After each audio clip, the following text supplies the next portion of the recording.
Good evening everyone. आज के इस वेबिनार में आप सबका मोस्ट वेलकम। मैं आपका होस्ट विक्रम प्रताप सिंह आपके सामने एक फिर से एक नए टॉपिक के साथ आया हूँ। पहले मैंने कुछ टॉपिक्स पे ऑलरेडी यहाँ पे वेबिनार प्रेजेंट किया है, जिसमें हमने ये डिस्कस किया था कि बिजनेस कॉन्स्टिट्यूशन कितने टाइप के होते हैं। और फिर हमने एक नेक्स्ट वेबिनार किया था जिसमें हमने ये डिस्कस किया किया था कि कितने टाइप ऑफ लोन्स फैसिलिटीज है इंडिया में। फिर उसके बाद हमने एक वेबिनार किया था स्टार्टअप रजिस्ट्रेशन कितने टाइप के होते हैं, स्टार्टअप रजिस्ट्रेशन क्या होता है, उसके बेनिफिट्स क्या होते हैं, वही काफ़ी सारी चीज़ें हमने उसमें लोन फैसिलिटीज़ क्या अवेलेबल है स्टार्टअप्स के लिए। तो इन कुछ टॉपिक्स के बारे में हमने प्रीवियस वेबिनार्स में डिस्कस किया था। आई होप मैंने उन वेबिनार्स में आपके सारे क्वेश्चंस का बहुत अच्छी तरीके से आंसर दिया हो। और आज भी मैं आपको ये फ्लोर में आपके लिए ओपन रखता हूँ कि इस वेबिनार के दौरान अगर आपको कोई भी किसी भी तरह क्वेश्चंस आपके दिमाग में आ रहे हैं कंप्लायंस से रिलेटेड, मतलब इस वेबिनार का मैं आपको मोटो बताऊँ क्या है। इस वेबिनार का जो टॉपिक है उसमें ये लिखा है expert tips for business compliance and ITR filing. देखिए, हम लोग बिजनेस करते हैं, हम एंटरप्रेन्योर्स एंटरप्रेन्योर्स हैं, हम बिजनेस करते हैं, हमने बिजनेस स्टार्ट कर दिया, हम प्रोप्राइटरशिप करते हैं, प्राइवेट लिमिटेड करते हैं। किसी भी तरह का अगर हम कोई बिजनेस कर रहे हैं तो उसमें क्या होता है, सबसे ज्यादा इंपॉर्टेंट होता है कि सिर्फ बिजनेस करना इंपॉर्टेंट नहीं होता है सर, उसके कंप्लायंसेस को फॉलो करना, उसकी इनकम को एक जगह कंपाइल करना, उसको आगे प्रेजेंट करना। अब जैसे बैंक में आप लोन लेने जा रहे हैं, आपने बिजनेस डिसाइड किया हाँ मुझे बैंक में लोन लेना है, लेकिन हम ये बता सकते हैं हाँ हम हमारा ये इनकम है, मतलब हम 10 लाख रुपए 20 लाख रुपए महीना कमाते हैं, लेकिन हम उसका प्रूफ कैसे देंगे? उसके लिए हमें कंप्लायंसेस करने होते हैं। जैसे हम प्रोप्राइटरशिप फर्म में काम कर रहे हैं तो हमें अपनी इनकम टैक्स रिटर्न फाइल करनी होती है, उसके बारे में हम जानेंगे कि अगर आप प्रोप्राइटरशिप में काम कर रहे हैं तो आपको किस टाइप के रिटर्न्स को फाइल करना होता है। हम जीएसटी रजिस्ट्रेशन हमारे पास, तो जीएसटी रिटर्न्स फाइल करनी होती है। हम किसी को पेमेंट कर रहे हैं तो तो अगर किसी प्रोफेशनल को कर रहे हैं, किसी किसी को सैलरी दे रहे हैं, तो उसमें हम अगर अगर एडवांस टैक्स को काटते तो उसके बारे में क्या है, क्या होना चाहिए, क्या उसकी कंप्लायंसेस है, क्या उसके फॉर्मेलिटीज है, उसके रिटर्न्स फाइलिंग, ये सारी चीजें हम डिस्कस करेंगे इसमें। मान लीजिए हमको प्राइवेट लिमिटेड कंपनी चला रहे हैं तो उसके क्या क्या कंप्लायंसेस होते हैं, हमको एलएलपी चला रहे हैं तो उसके क्या क्या कंप्लायंसेस होते हैं, हम कोई मैन्युफैक्चरिंग यूनिट चला रहे हैं जिसमें हमने लेबर रख रखा है तो उसके क्या कंप्लायंसेस होते हैं, उनको कैसे करना और उन कंप्लायंसेस को इजीली कैसे मैनेज करना, आपके आरटीआर को कैसे फाइल करना। क्योंकि अब हमारा क्या है ना सर, हमारा ईयर एंड हो गया है, 31 मार्च 2024 को हमारा ईयर एंड हो गया है। अब ये जो आगे आने वाले 6 महीने हैं, अप्रैल मई जून जुलाई अगस्त सितंबर अक्टूबर, ये 5-6 महीने जो कंप्लायंसेस वाले महीने होते हैं सर, इसमें हमें पूरे साल के कंप्लायंसेस को करना होता है। हर कंप्लायंसेस के अलग अलग टाइमलाइन सेट किए गए हैं। जैसे मान लीजिए आईटीआर का सेट किया गया है कि 31 जुलाई तक अगर आपका ऑडिट नहीं है, आप इंडिविजुअल हैं, आप सैलरी उठा रहे हैं, तो 31 जुलाई तक आपको आईटीआर फाइल करना है। अगर मान लीजिए आप कोई बिजनेस कर रहे हैं, आप प्राइवेट लिमिटेड बना रहे हैं, तो आपको एमसीए में आरओसी फाइलिंग करनी होती है, उसके आईटीआर फाइल करने होते हैं। आप कहीं डायरेक्टर हैं तो आपको डायरेक्टर के कंप्लायंसेस करने होते हैं, कई सारे कंप्लायंसेस होते हैं। उन कंप्लायंस के बारे में थोड़ा थोड़ा मैं इस वेबिनार में के थ्रू आपको बताऊंगा। और अगर आप उस कंप्लायंसेस को अगर मिस कर देते हैं तो उसके डिमेरिट्स क्या है, उसके नुकसान क्या है, वो मैं आपको बताऊंगा। तो चलिए हम आपको इस वेबिनार को स्टार्ट करते हैं। देखिए, इस वैसे जैसे मैंने आपको बताया इस वेबिनार का एजेंडा क्या होगा कि हम लोग किस तरह से बिजनेस कर सकते हैं, उसका एक मैं नाम बताऊंगा। फिर इनकम टैक्स रिटर्न्स फाइल करते हैं, वो किस टाइप की इनकम टैक्स रिटर्न्स होती हैं, क्या उनके एलिजिबिलिटी क्राइटेरियाज होते हैं, उनके क्या डिमेरिट्स होते हैं, अगर हम वो फाइल नहीं करते तो कौन फाइल कर सकता है, कौन फाइल नहीं कर सकता है। टीडीएस रिटर्न्स क्या होते हैं, टीडीएस रिटर्न्स के बारे में हम समझेंगे। जीएसटी रिटर्न्स फाइलिंग के बारे में समझेंगे। अगर हमारी प्राइवेट लिमिटेड कंपनी है तो हम प्राइवेट लिमिटेड कंपनी कंप्लायंस के बारे में समझेंगे। एलएलपी है तो एलएलपी के कंप्लायंसेस के बारे में समझेंगे। और कुछ टिप्स हैं जो मैं आपको देना चाहूंगा कि आपके कंप्लायंसेस और आईटीआर को आप कैसे एक स्मूथ लाइक स्ट्रीमलाइन वे में फॉलो करें। तो जैसे कि लोग जानते हैं कि कितने टाइप्स ऑफ कॉन्शियस बिजनेस होते हैं, कि आपके सोल प्रोप्राइटरशिप होता है, पार्टनरशिप फर्म होता है, लिमिटेड लायबिलिटी पार्टनरशिप होता है, 1% कंपनी होता है, प्राइवेट लिमिटेड कंपनी है, ट्रस्ट है, सोसाइटी है। इन सब के बारे में मैंने आपको अपने एक वेबिनार में बताया था कि इनके फायदे क्या होते हैं, नुकसान क्या होते हैं।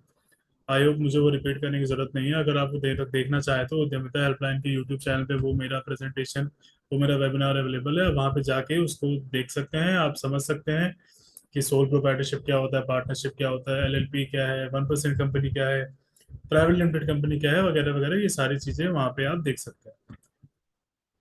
तो सबसे पहले जो कंप्लायंस का जो सबसे पहले जो पार्ट आता है, जैसे मान लीजिए आप सोल प्रोप्राइटरशिप फर्म चला रहे हैं, तो उसमें क्या होता है कि इसमें सोल प्रोप्राइटरशिप फर्म, देखिए कोई रजिस्ट्रेशन प्रूफ नहीं होता है, ना ही कोई अलग से कोई उसका पैन होता है। उसमें क्या होता है कि आपने एक बिजनेस स्टार्ट किया, आपने नाम से बिजनेस स्टार्ट कर दिया, आपने अपना पैन नंबर अपने ही पैन पे वो कर लिया, आपने एक जीएसटी रजिस्ट्रेशन ले लिया, बस आप अपने अपना बिजनेस स्टार्ट कर दिया।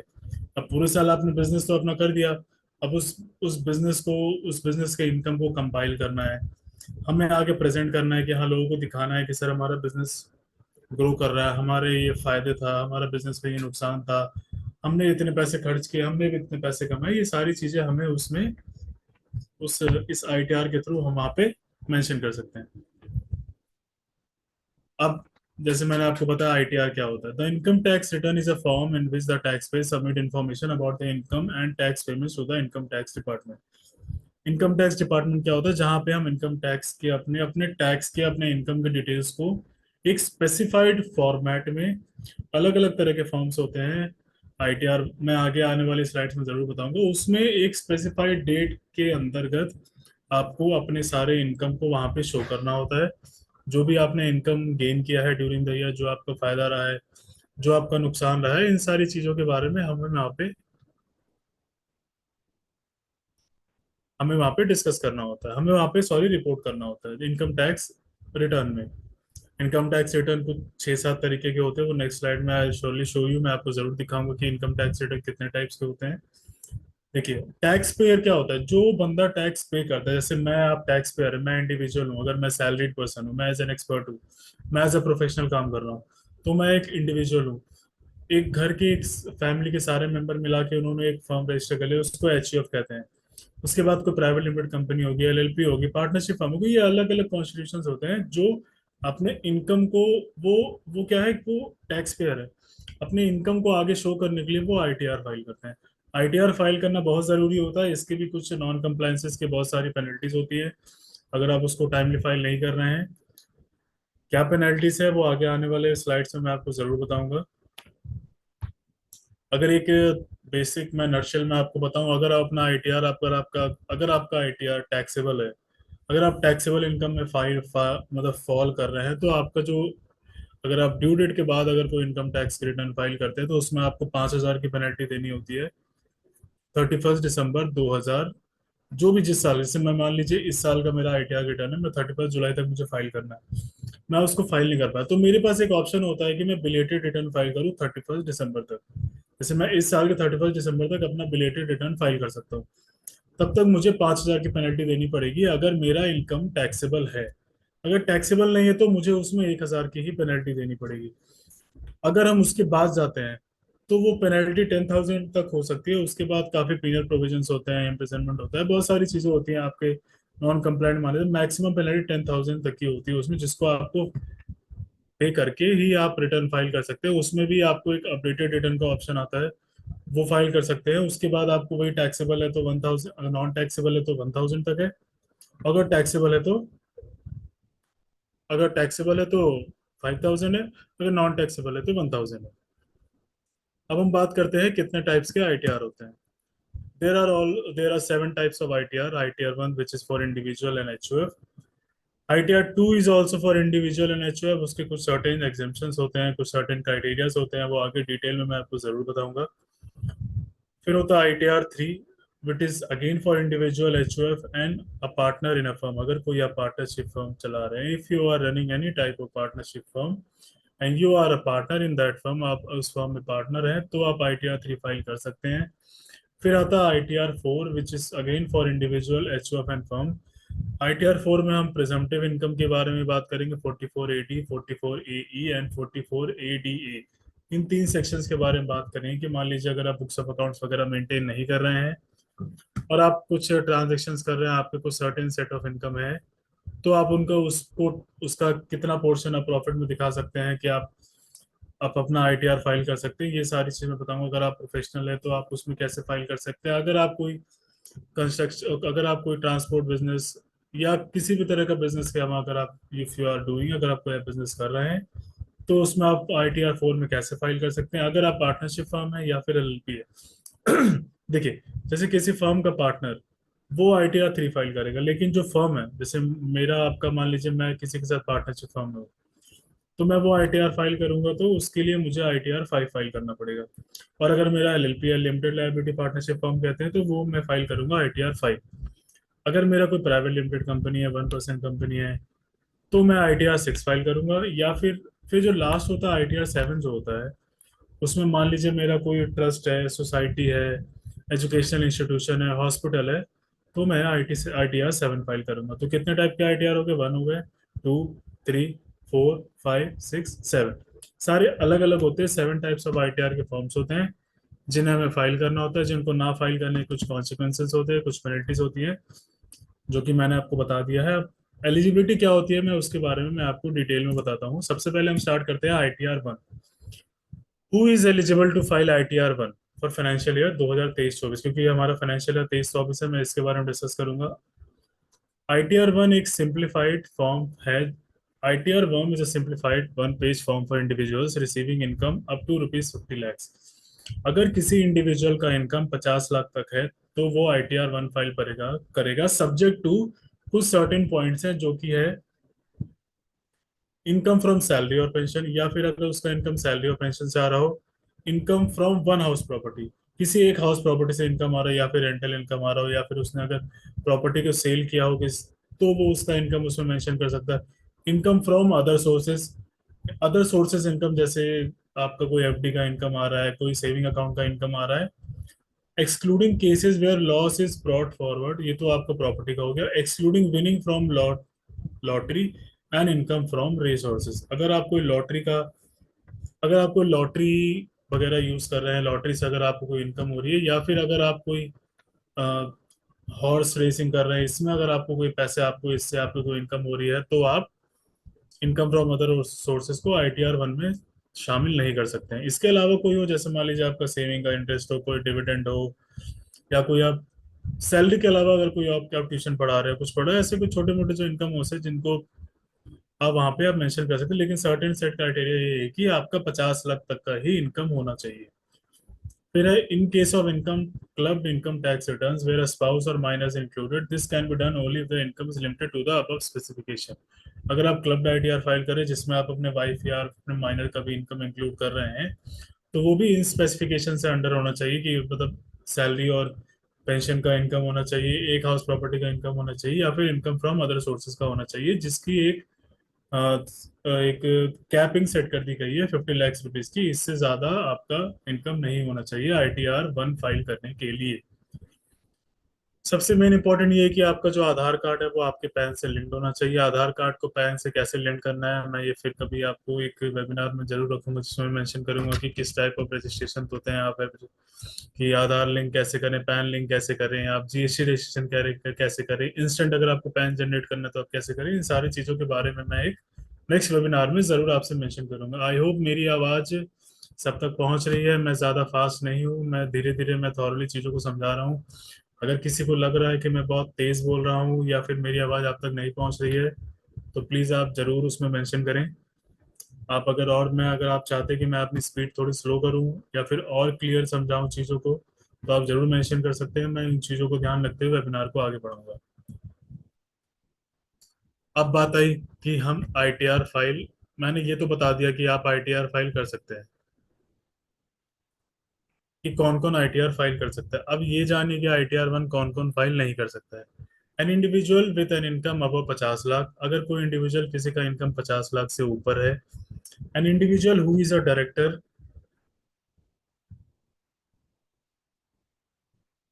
an individual who is either a director of a company or has held an unlisted shares at any point of the time during the financial year। मतलब मेरा इनकम 50 लाख से ज्यादा है, या फिर मैं किसी एक कंपनी में डायरेक्टर हूँ, या फिर मैंने किसी एक अनलिस्टेड कंपनी के शेयर्स ले रखे हैं। लिस्टेड कंपनी के आपने शेयर्स ले रखे तो इंटरेस्ट आएगा उसमें सिक्योरिटीज का, तो वो आप अदर सोर्सेज इनकम में डाल सकते हैं।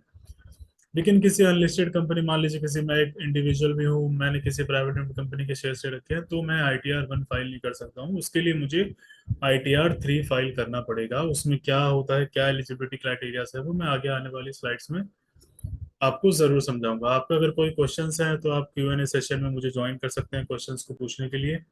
आप चाहें तो चैट बॉक्स में क्वेश्चन को मेंशन भी कर सकते हैं।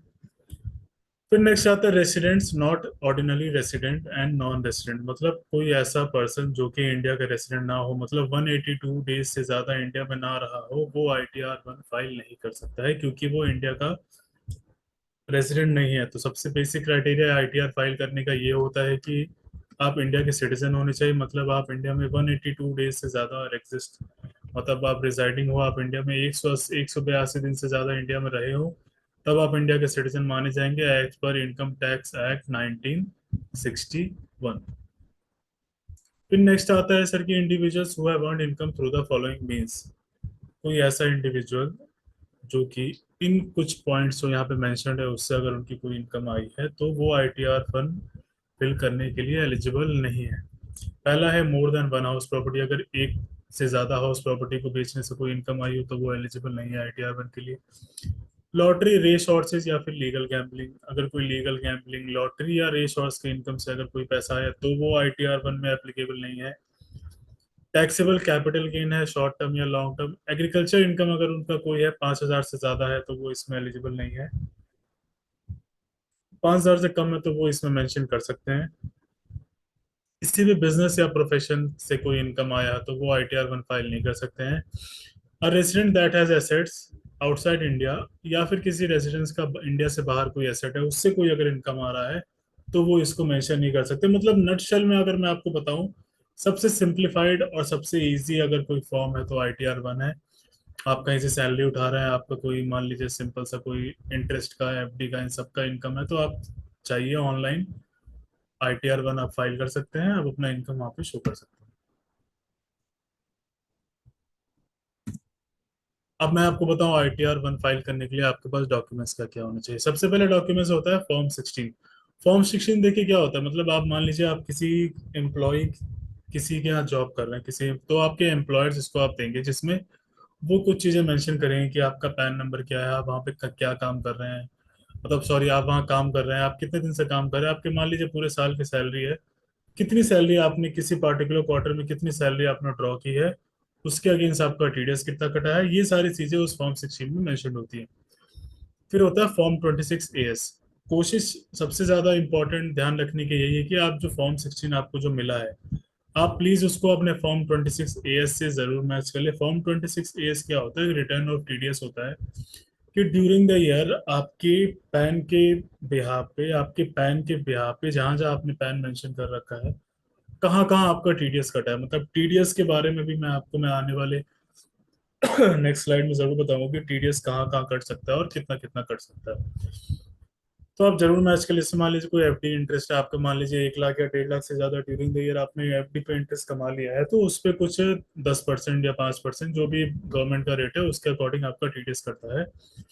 तो कितना TDS कटा है वो वहाँ पे मेंशन होता है, जिसके लिए आपको बैंक से फॉर्म 16A लेना होता है। फॉर्म 15BH और फॉर्म 15B और फॉर्म 15BH तब देना होता है जब आपने ये मेंशन कर दिया कि मेरा जो इनकम है वो टैक्सेबल लिमिट से कम है, तो सर आप प्लीज मेरा TDS मत काटिए। फिर है आपको रिसीट्स, आपको रिसीट्स दिखानी है अगर आप कोई लाइफ इंश्योरेंस प्रीमियम पे कर रहे हैं, कोई हेल्थ इंश्योरेंस प्रीमियम कर रहे हैं, ATD में, ATC का कोई आपने लाइफ इंश्योरेंस का प्रीमियम दे रखा है जिसकी लिमिट 1.5 लाख होती है, हेल्थ इंश्योरेंस का 50,000 होती है, या फिर आपने कोई पॉलिटिकल पार्टी को डोनेशन दिया, तो इन सारे रिसीट्स को आप जरूर वहाँ पे अपने पास रखें, ताकि आप अगर किसी का एग्जाम्पशन अगर क्लेम कर रहे हैं तो आपके पास उसका प्रूफ होना जरूरी है। तो इसको एक फाइल में कंपाइल करके जरूर रखें, क्योंकि कुछ पता नहीं है इनकम टैक्स कब आपका दरवाजा खटखटाते, भाई साहब आओ मैं आपके पास आ गया हूँ, आप मुझे आपने 60 लाख 70 लाख जो भी आपका 40-50 लाख का जो भी इनकम है आपने 1.5 लाख का एग्जाम्पशन क्लेम कर लिया उसका, लाइफ इंश्योरेंस का 50,000 उसका कर, आप मुझे प्रूफ दिखा दो कि आपके कहाँ का है, मुझे रिसीट दिखा दो। बस आपके पास कंपाइल्ड होनी चाहिए चीजें, यही सारी चीजें तो हमें कंप्लायंस करनी होती है सर। हमने जो हम सामने प्रेजेंट कर रहे हैं उसके पास उसका डॉक्यूमेंटेड प्रूफ हमारे पास जरूर होना चाहिए। फिर क्या होता है पैन कार्ड, सबसे ज्यादा इंपॉर्टेंट होता है पैन कार्ड, क्योंकि अगर पैन कार्ड क्या होता है, परमानेंट अकाउंट नंबर। अगर आपके पास पैन कार्ड नहीं है तो आप अपना ना इनकम टैक्स रिटर्न फाइल कर सकते हैं, ना कोई TDS डिडक्शन ले सकते हैं, कुछ भी नहीं ले सकते। तो पैन कार्ड आजकल के टाइम पे बहुत इंपॉर्टेंट है। बिना पैन कार्ड के तो कोई काम नहीं होता, तो पैन कार्ड लेना बहुत ज़रूरी है। अगर आपका कोई इन्वेस्टमेंट है, एफडी वगैरह है, तो उसका सर्टिफिकेट आपके पास होना चाहिए। अगर आपके पास कोई बैंक अकाउंट है, जितने बैंक अकाउंट सब सारे बैंक अकाउंट्स का बैंक स्टेटमेंट और पासबुक वगैरह अपने पास जरूर रखें, ताकि आपको पता चले कौन से बैंक अकाउंट से आपका कितना कितना इंटरेस्ट आए। तो ये कुछ डॉक्यूमेंट्स हमारे लिए बहुत जरूरी होते हैं। तो ये कुछ पॉइंट्स है आईटीआर वन के। हमने आईटीआर के बारे में समझ लिया, आईटीआर की आईटीआर वन कौन फाइल कर सकता है, और क्या एलिजिबिलिटी होती है, क्या डॉक्यूमेंट चाहिए होते हैं, और कौन फाइल नहीं कर सकता है।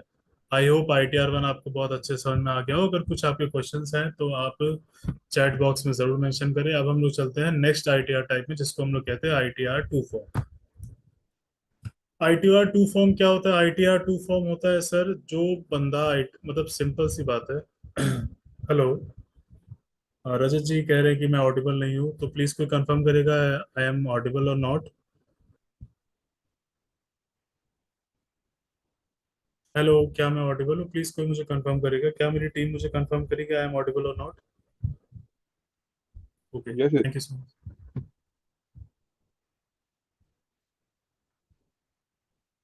हाँ, अब हम बात करते हैं who is eligible to file ITR two for assessment year 2024-25। मतलब हमारा जो फाइनेंशियल ईयर 2023-24 है, उसको हम ये कहते हैं कि हमारा वो है assessment year 2024-25। ITR to form is for individuals and HUF receiving income other than income from profit and gains from business profession. The individual with income from the following sources are eligible to file ITR2। मतलब कोई ऐसा individual या फिर कोई ऐसा HU है जिसके पास income in कुछ पॉइंट से आ रहा है, तो आप ITR2 फाइल करने के लिए एलिजिबल है। अगर आपका कोई सैलरी या पेंशन से इनकम है, एक से ज्यादा हाउस प्रॉपर्टी से अगर आपकी कोई इनकम आ रही है, तो कोई कैपिटल गेन या कोई आपने प्रॉपर्टी बेची उससे फायदा हुआ, लॉस हुआ, उसका अगर कोई आपका इनकम है, कोई आपका अदर सोर्सेस इनकम है, इसमें क्या करेंगे? जैसे आईटीआर वन में हमने गैम्बलिंग, लॉटरी, बेट, रेस हॉर्स इन सबको इंक्लूड कर दिया था, सॉरी, एक्सक्लूड कर दिया था। पर आईटीआर टू में हमने इनको इंक्लूड कर दिया। आपका कोई फॉरेन इनकम है, कोई फॉरेन टैक्स क्रेडिट आ रहा है, या कोई फॉरेन एसेट्स को आपने सेल किया उसका कोई इनकम आया, तो आप आईटीआर टू में उसको मेंशन कर सकते हैं। अगर आपका एग्रीकल्चर इनकम 5,000 से ज्यादा है, तो आप आईटीआर टू फाइल कर सकते हैं। रेसिडेंट है, नॉन रेसिडेंट है, कोई फर्क नहीं पड़ता, आप आईटीआर टू फाइल कर सकते हैं। कोई अभी जैसे नया नया चला है क्रिप्टो करेंसी, अगर क्रिप्टो करेंसी से अगर आपका कोई पेमेंट आ रहा है, तो आप आईटीआर टू फाइल कर सकते हैं। और अगर आप आईटीआर वन के लिए एलिजिबल नहीं है, तो आप आईटीआर टू फाइल कर सकते हैं। साफ सीधी बात है कि कोई चीज अगर महंगा नहीं है तो क्यों महंगा नहीं? क्योंकि वो सस्ता है। तो ITR one applicable, ITR to इसलिए एप्लीकेबल है क्योंकि आईटीआर वन एप्लीकेबल नहीं है।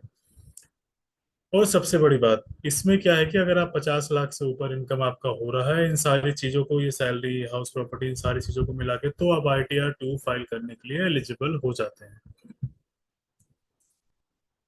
अब हम चलते हैं कौन आईटीआर टू फाइल नहीं कर सकता। अगर कोई इंडिविजुअल और एचयूएफ जिसका बिजनेस या प्रोफेशन से कोई इनकम आ रहा है, तो वो आईटीआर टू फाइल नहीं कर सकता है। या फिर जो मैंने कहा, जो आईटीआर वन फाइल करने के लिए एलिजिबल है, वो आईटीआर टू फाइल नहीं कर सकते हैं। क्या डॉक्यूमेंट चाहिए हमें? अगर आप सैलरीड इनकम है, तो आपको फॉर्म 16 होना चाहिए। अगर आपका किसी एफडी, सेविंग अकाउंट या उससे टीडीएस कट के कोई इंटरेस्ट आया है, तो आपके पास फॉर्म 16A होना चाहिए। और आपके पास वो टीडीएस सर्टिफिकेट होना चाहिए। वो आपको अपने 26 ईयर से वेरीफाई करना बहुत जरूरी है। अगर आप किसी रेंटेड प्रोमाइसेस में रह रहे हैं, और आपके पास कोई रेंट रेंट रिसीट्स है उसका, और आपके पास एचआरए का कैलकुलेशन है उसका, प्रोडक्शन ले रहे हो, तो वो आपके पास प्रूफ होना चाहिए। अगर आपका कोई कैपिटल गेन का ट्रांजेक्शन हो, मतलब मान लीजिए ड्यूरिंग देयर आपने कोई प्रॉपर्टी बेची है, तो उसके पास सेल परचेज के आपके पास डॉक्यूमेंट्स होने चाहिए। आपके एफडी के रिसीट्स होने चाहिए, आपके मतलब बैंक अकाउंट के पासबुक, बैंक स्टेटमेंट, ये सारी बेसिक सी चीजें होती है, ये सारी चीजें आपके पास होनी चाहिए।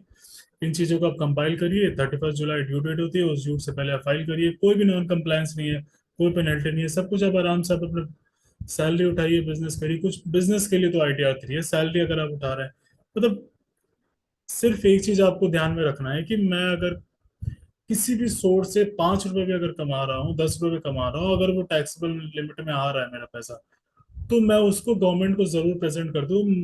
टैक्स पे करना नहीं करना वो अलग बात है। मैं अगर इनकम कमा रहा हूँ, वो एक सर्टेन लिमिट है, आईटीआर फाइल करना बहुत जरूरी है। ये मत सोचिए कि आपका टैक्सेबल लिमिट नहीं है। कोई बात नहीं, आप नील टैक्स की लिमिट फाइल कर दीजिए। आप 1 लाख रुपए साल कमा रहे हैं, आप 1 लाख की रिटर्न फाइल कर दिए। उससे क्या होता है ना, आपकी ऑथेंटिसिटी बनी रहती है, आपकी क्रेडिबिलिटी बन रहती है, हाँ ये बंदा जेन्युइन है, ये जितना भी पैसा कमा रहा है वो वहां पे शो कर रहा है, वो कुछ छुपा नहीं रहा है। तो आप मेरा मेरा सजेशन आप लोगों से यही है कि अगर आप 2 लाख रुपए साल का भी कमा रहे हो और आपका टैक्सेबल नहीं है, लोग कहते हैं कि मेरा इनकम टैक्सेबल नहीं है, मैं इनकम टैक्स रिटर्न क्यों फाइल करूं? तो नहीं, ये बिल्कुल गलत है। मेरा सजेशन आपसे यही है कि अगर आप 10 लाख रुपए कमा रहे हैं तो भी आप रिटर्न फाइल करिए, अगर आप 1 लाख रुपए कमा रहे हैं तो भी आप रिटर्न फाइल करिए। इससे क्या है कि इसके आपसे आपकी क्रेडिबिलिटी बनी रहेगी, लोग जानेंगे कि हाँ मतलब ये बंदा जेन्युइन है, ये कुछ छुपा नहीं रहा है। चलिए नेक्स्ट स्लाइड में चलते हैं। मैंने आपको पहले ही बताया था क्या डॉक्यूमेंट चाहिए होते हैं, कि आपको एटीसी एटीजी की रिसिप्ट चाहिए होती है, वो पहले हम मेंशन कर चुके हैं। फिर अब हम आते हैं ITR 3 फॉर्म में। ITR 1 मैंने बता दिया, जिसमें मैंने कहा कि अगर आपका सैलरी अगर किसी एक प्रॉपर्टी से कोई इनकम है, कोई मतलब अदर सोर्सेज का इनकम है जिसमें आप लॉटरी वगैरह का इनकम इंक्लूड नहीं कर रहे हैं, तो आप ITR 1 फाइल करेंगे। ध्यान ये रखना है कि आपका इनकम 50 लाख से कम होना चाहिए। अगर आपका इनकम 50 लाख से ज्यादा है और एक से ज्यादा हाउस प्रॉपर्टी से आपका इनकम हो रहा है, या फिर आप लॉटरी वगैरह अदर सोर्सेज इनकम में लॉटरी और बेटिंग गैम्बलिंग इन सब से कोई पैसा कमा रहे, तो आप ITR 2 फाइल करेंगे। ITR 1 फाइल कर दिया, ITR 2 में भी एप्लीकेबल नहीं हो रहा है। अगर आपका कोई बिजनेस इनकम वगैरह है तो हम ITR 3 में चलते हैं। अब बात करते हैं ITR 3 के लिए। ITR 3 is applicable for individual and HUF who have income from profit and gain from business or profession. One can call it a master form, as this is one of the form where individual or HUF can report all the possible incomes. वो सारे income जो आप कहीं mention नहीं कर सकते हैं, वो आप ITR 3 में फाइल कर सकते हैं। आप अपना कोई इंडिविजुअल बिजनेस कर रहे हैं,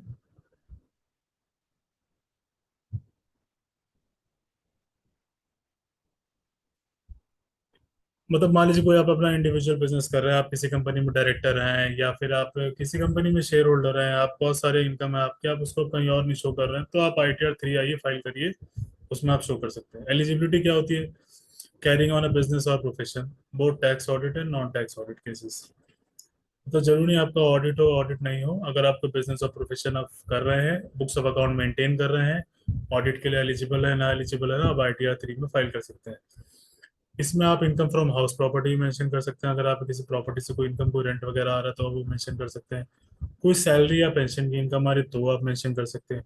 कोई कैपिटल गेन का इनकम आ रहा है, मतलब कैपिटल गेन क्या होता है, मतलब आपने कोई प्रॉपर्टी बेची या आपने कोई शेयर्स बेचे, उससे अगर आपके पास पैसे आ रहे हैं तो आप ITR 3 में फाइल कर सकते हैं। कोई इनकम आ रहा है अदर सोर्सेज, कोई भी हो, लॉटरी हो, लॉटरी ना हो, कुछ भी किसी भी तरह का इनकम फ्रॉम अदर सोर्सेज आप मेंशन कर सकते हैं।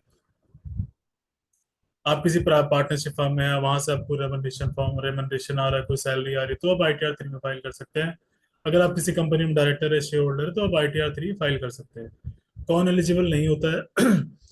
Individual and HUF are not eligible to file ITR 3 form. अगर आप सिंपल सैलरी इनकम है तो आप ITR 3 नहीं, आप ITR 1 फाइल करेंगे। अगर कोई individual HUF is not having income by way of business profession और partnership firm are not eligible to file ITR 3 form, मतलब मैंने यही कहा, अगर आप कोई सैलरी इनकम या सिर्फ उठा रहे हैं या पेंशन इनकम उठा रहे हैं, कोई बिजनेस या प्रोफेशन से आपको इनकम नहीं है, तो आप ITR 3 के लिए एलिजिबल नहीं है। बेसिक डॉक्यूमेंट्स क्या क्या चाहिए आपके लिए? पैन चाहिए, आधार कार्ड चाहिए, बैंक अकाउंट की डिटेल्स चाहिए, फॉर्म 16 चाहिए, इन्वेस्टमेंट की डिटेल्स चाहिए, बुक्स ऑफ अकाउंट चाहिए। मतलब मान लीजिए आप कोई बिजनेस प्रोफेशन कर रहे हैं, आप बुक्स ऑफ अकाउंट वगैरह मेंटेन कर रहे हैं, तो आप अपना ITR 3 फाइल कर सकते हैं। प्रोप्राइटरशिप फर्म आप चला रहे हैं, आप किसी फर्म के मान लीजिए प्रोप्राइटर आपका बिजनेस है, बुक्स ऑफ अकाउंट मेंटेन कर रहे हैं, आप ऑडिट के लिए एलिजिबल हैं, तो आप ITR 3 फाइल करिए, ITR 4 मत फाइल करिए। ITR 4 तब फाइल हो, कैसे होता है, क्यों फाइल होता है, प्रिजर्वेटिव इनकम क्या होता है, ये मैं नेक्स्ट स्लाइड में आपको जरूर बताऊंगा। ड्यू डेट क्या होती है? अगर कोई नॉन ऑडिट केस है, आपका ऑडिट नहीं है, आप पे ऑडिट एप्लीकेबल नहीं है, आप टैक्स ऑडिट की लिमिट मतलब 1 करोड़ के नीचे अप्लाई कर रहे हैं, या फिर मान लीजिए 5% से ज्यादा आपका कैश ट्रांजेक्शन है, तो आप 5 करोड़ के लिमिट में आ रहे हैं, तो आप ITR 3 के लिए एलिजिबल हैं। तो आप ITR ऑडिट के लिए एलिजिबल नहीं है, तो आप 31 जुलाई तक फाइल करेंगे। अगर आप ऑडिट के लिए एलिजिबल हैं तो आपकी ड्यू डेट जो होती है वो 31 अक्टूबर होती है, जिसको अगर आप टैक्स ऑडिट के लिए एप्लीकेबल है, मैंने यहाँ मेंशन नहीं किया लेकिन मैं आपको जरूर बता दूं, आप अगर टैक्स ऑडिट के लिए एप्लीकेबल है और आपने टैक्स ऑडिट टाइमली नहीं किया तो आपके ऊपर 1.5 लाख रुपए की पेनल्टी आती है। ये आप नोट कर लेना किसी, आप अगर बैठे हैं, आपको बिजनेस कर रहे हैं, टैक्स ऑडिट के लिए एलिजिबल हैं, तो पेन कॉपी उठाइए, उसको नोट करिए। अगर आप ड्यू डेट से पहले, अगर ड्यू डेट के बाद अगर आप टैक्स ऑडिट फाइल करते हैं तो आपको 1.5 लाख रुपए की पेनल्टी आपको देनी पड़ जाएगी, जो कि बहुत ज्यादा होता है कि आपने कुल 1.5 लाख 2 लाख आपने प्रॉफिट कमाया, आपने 1.5 लाख पेनल्टी दी, तो आपके हाथ में क्या आया? घंटा आया, कुछ नहीं आया। तो ये चीज आपको ध्यान रखना है। अब हम चलते हैं ITR 4 सुगम। सबसे मतलब जो कहीं नहीं एडजस्ट हो पाता है वो ITR 4 में आके एडजस्ट हो जाता है। फॉर इंडिविजुअल्स, इंडिविजुअल्स के लिए होता है, HUF के लिए होता है, पार्टनरशिप फर्म्स के लिए होता है। अगर वो अपना income presumptive scheme of taxation के अंदर लाना चाहते हैं तो। प्रिजम्पटिव स्कीम ऑफ टैक्सेशन क्या होता है? प्रिजम्पटिव स्कीम ऑफ टैक्सेशन क्या होता है वो मैं आगे आने वाले स्लाइड्स में आपको जरूर बताऊंगा। इसमें क्या होता है कि अगर आपका टर्नओवर 2 करोड़ तक है और टैक्स है, आपका टैक्सेबल है, तो आप 4480 में फाइल करेंगे। अगर आप कोई प्रोफेशनल है, आपका 50 लाख तक का इनकम है, एनुअल इनकम है, तो आप 4480 में फाइल करेंगे। अगर आप कोई फ्रीलांसर है, आप फ्रीलांस बिजनेस वगैरह अगर कर रहे हैं, तो आप ITR 4 फाइल कर सकते हैं। ITR 4 मैं आपको बताता हूँ क्या होता है। The current ITR 4 is to be filled by small business owners who do not maintain, मतलब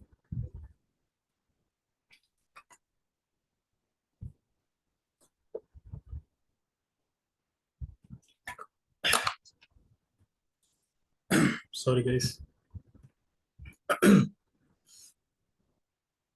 The current ITR 4 is to be filed by small business owners who do not maintain books of accounts but only maintain sales ledger in approximate value. This include online sellers, traders, wholesalers and manufacturers.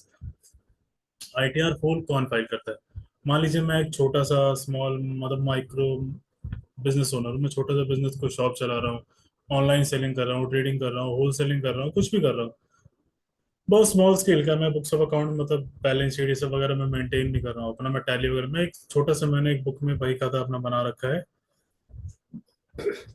जिसमें मैं अपना approximate value लिखता हूँ कि मेरा cell कितना है, purchase कितना है।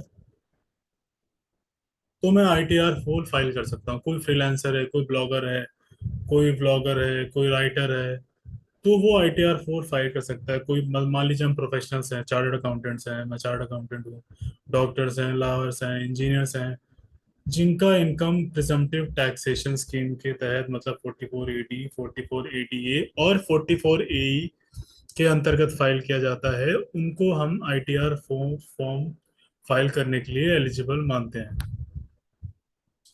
अगर कोई, मैं इंडिविजुअल हूँ, जैसे मान लीजिए मैं एज एन एक्सपर्ट हूँ, मैं कहीं जॉब भी कर रहा हूँ, मैं सैलरी भी उठा रहा हूँ वहां से, लेकिन मेरा कुछ, जैसे मैं एक्सपर्ट्स की तरह काम कर रहा हूँ, मेरे कुछ फ्रीलांस के काम भी है, मैं कहीं काम करके मैं कुछ का मेरे पास कुछ, मेरी कुछ फ्रीलांस फीस आ जाती है, तो मैं ITR 4 वगैरह फाइल कर सकता हूँ एक प्रिजम्पटिव इनकम के बेसिस पे। अब प्रिजम्पटिव इनकम बेस क्या होता है ये आपके लिए जानना बहुत जरूरी है, क्योंकि मैक्सिमम लोग आजकल इस तरह का बिजनेस कर रहे हैं कि बुक्स ऑफ अकाउंट्स वगैरह मेंटेन नहीं कर रहे हैं। अगर आप बुक्स ऑफ अकाउंट्स वगैरह मेंटेन करें तो आप ITR 3 फाइल करिए। प्रिजम्पटिव इनकम में ऑडिट एप्लीकेबल नहीं होता है। प्रिजम ITR 4 कौन फाइल नहीं कर सकता है वो मैं बताता हूँ। Any individual having income from salary, house, property, or other sources above rupees 50 lakhs cannot use this form. An individual who is either a director in a company or has invested in unlisted equity shares cannot use this form. अगर आप किसी company में director हैं, आपके कोई unlisted equity shares है, तो आप ITR 4 फाइल नहीं कर सकते हैं।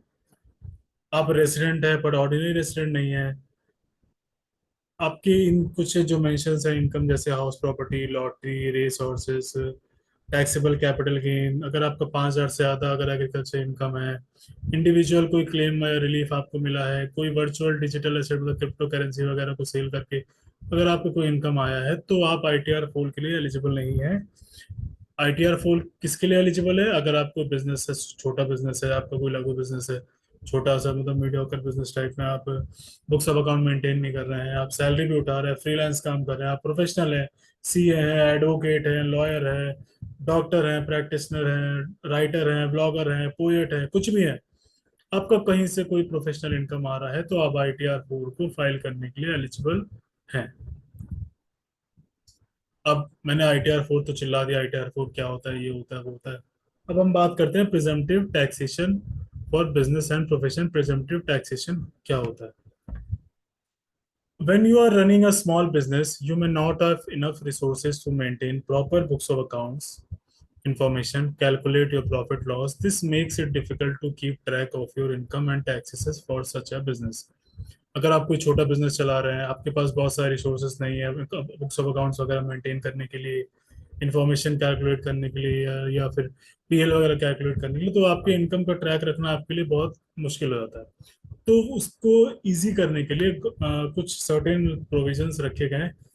तो इनकम टैक्स डिपार्टमेंट ने क्या किया कि ऐसे लोगों के लिए प्रिजम्पटिव मेथड का इजाद किया कि मतलब पूरे साल में अगर मान लीजिए मेरा कुछ मतलब आ रहा है, मतलब मान लीजिए मैं 10 लाख रुपए कमा रहा हूँ, 20 लाख रुपए कमा रहा हूँ, तो एक certain set of percentage set किया गया कि मतलब वो कैलकुलेशन मैं आपको आगे जरूर समझाऊंगा। ये देखिए, इसके पहले मैं फीचर समझ लेता हूँ, फिर मैं आपको कैलकुलेशन समझाऊंगा कि कैलकुलेशन कैसे होता है। देखिए, your net income is estimated to be 8% of the gross receipts of your business. मतलब मान लीजिए पूरे साल में आपका जो भी रिसीट आया, आपने 20 लाख रुपए कमाया, तो उसका 8% आपका इनकम माना जाएगा। मतलब मैंने 20 लाख पूरे साल में कमाया, तो उसका 8% मतलब 1,60,000 रुपये मैंने अपना इनकम मान लिया कि 1,60,000 रुपये मेरा उसमें प्रॉफिट हो गया। बट फ्रॉम 2016-17 से क्या हुआ था, if cross receipt are receipt from through a digital mode of payment.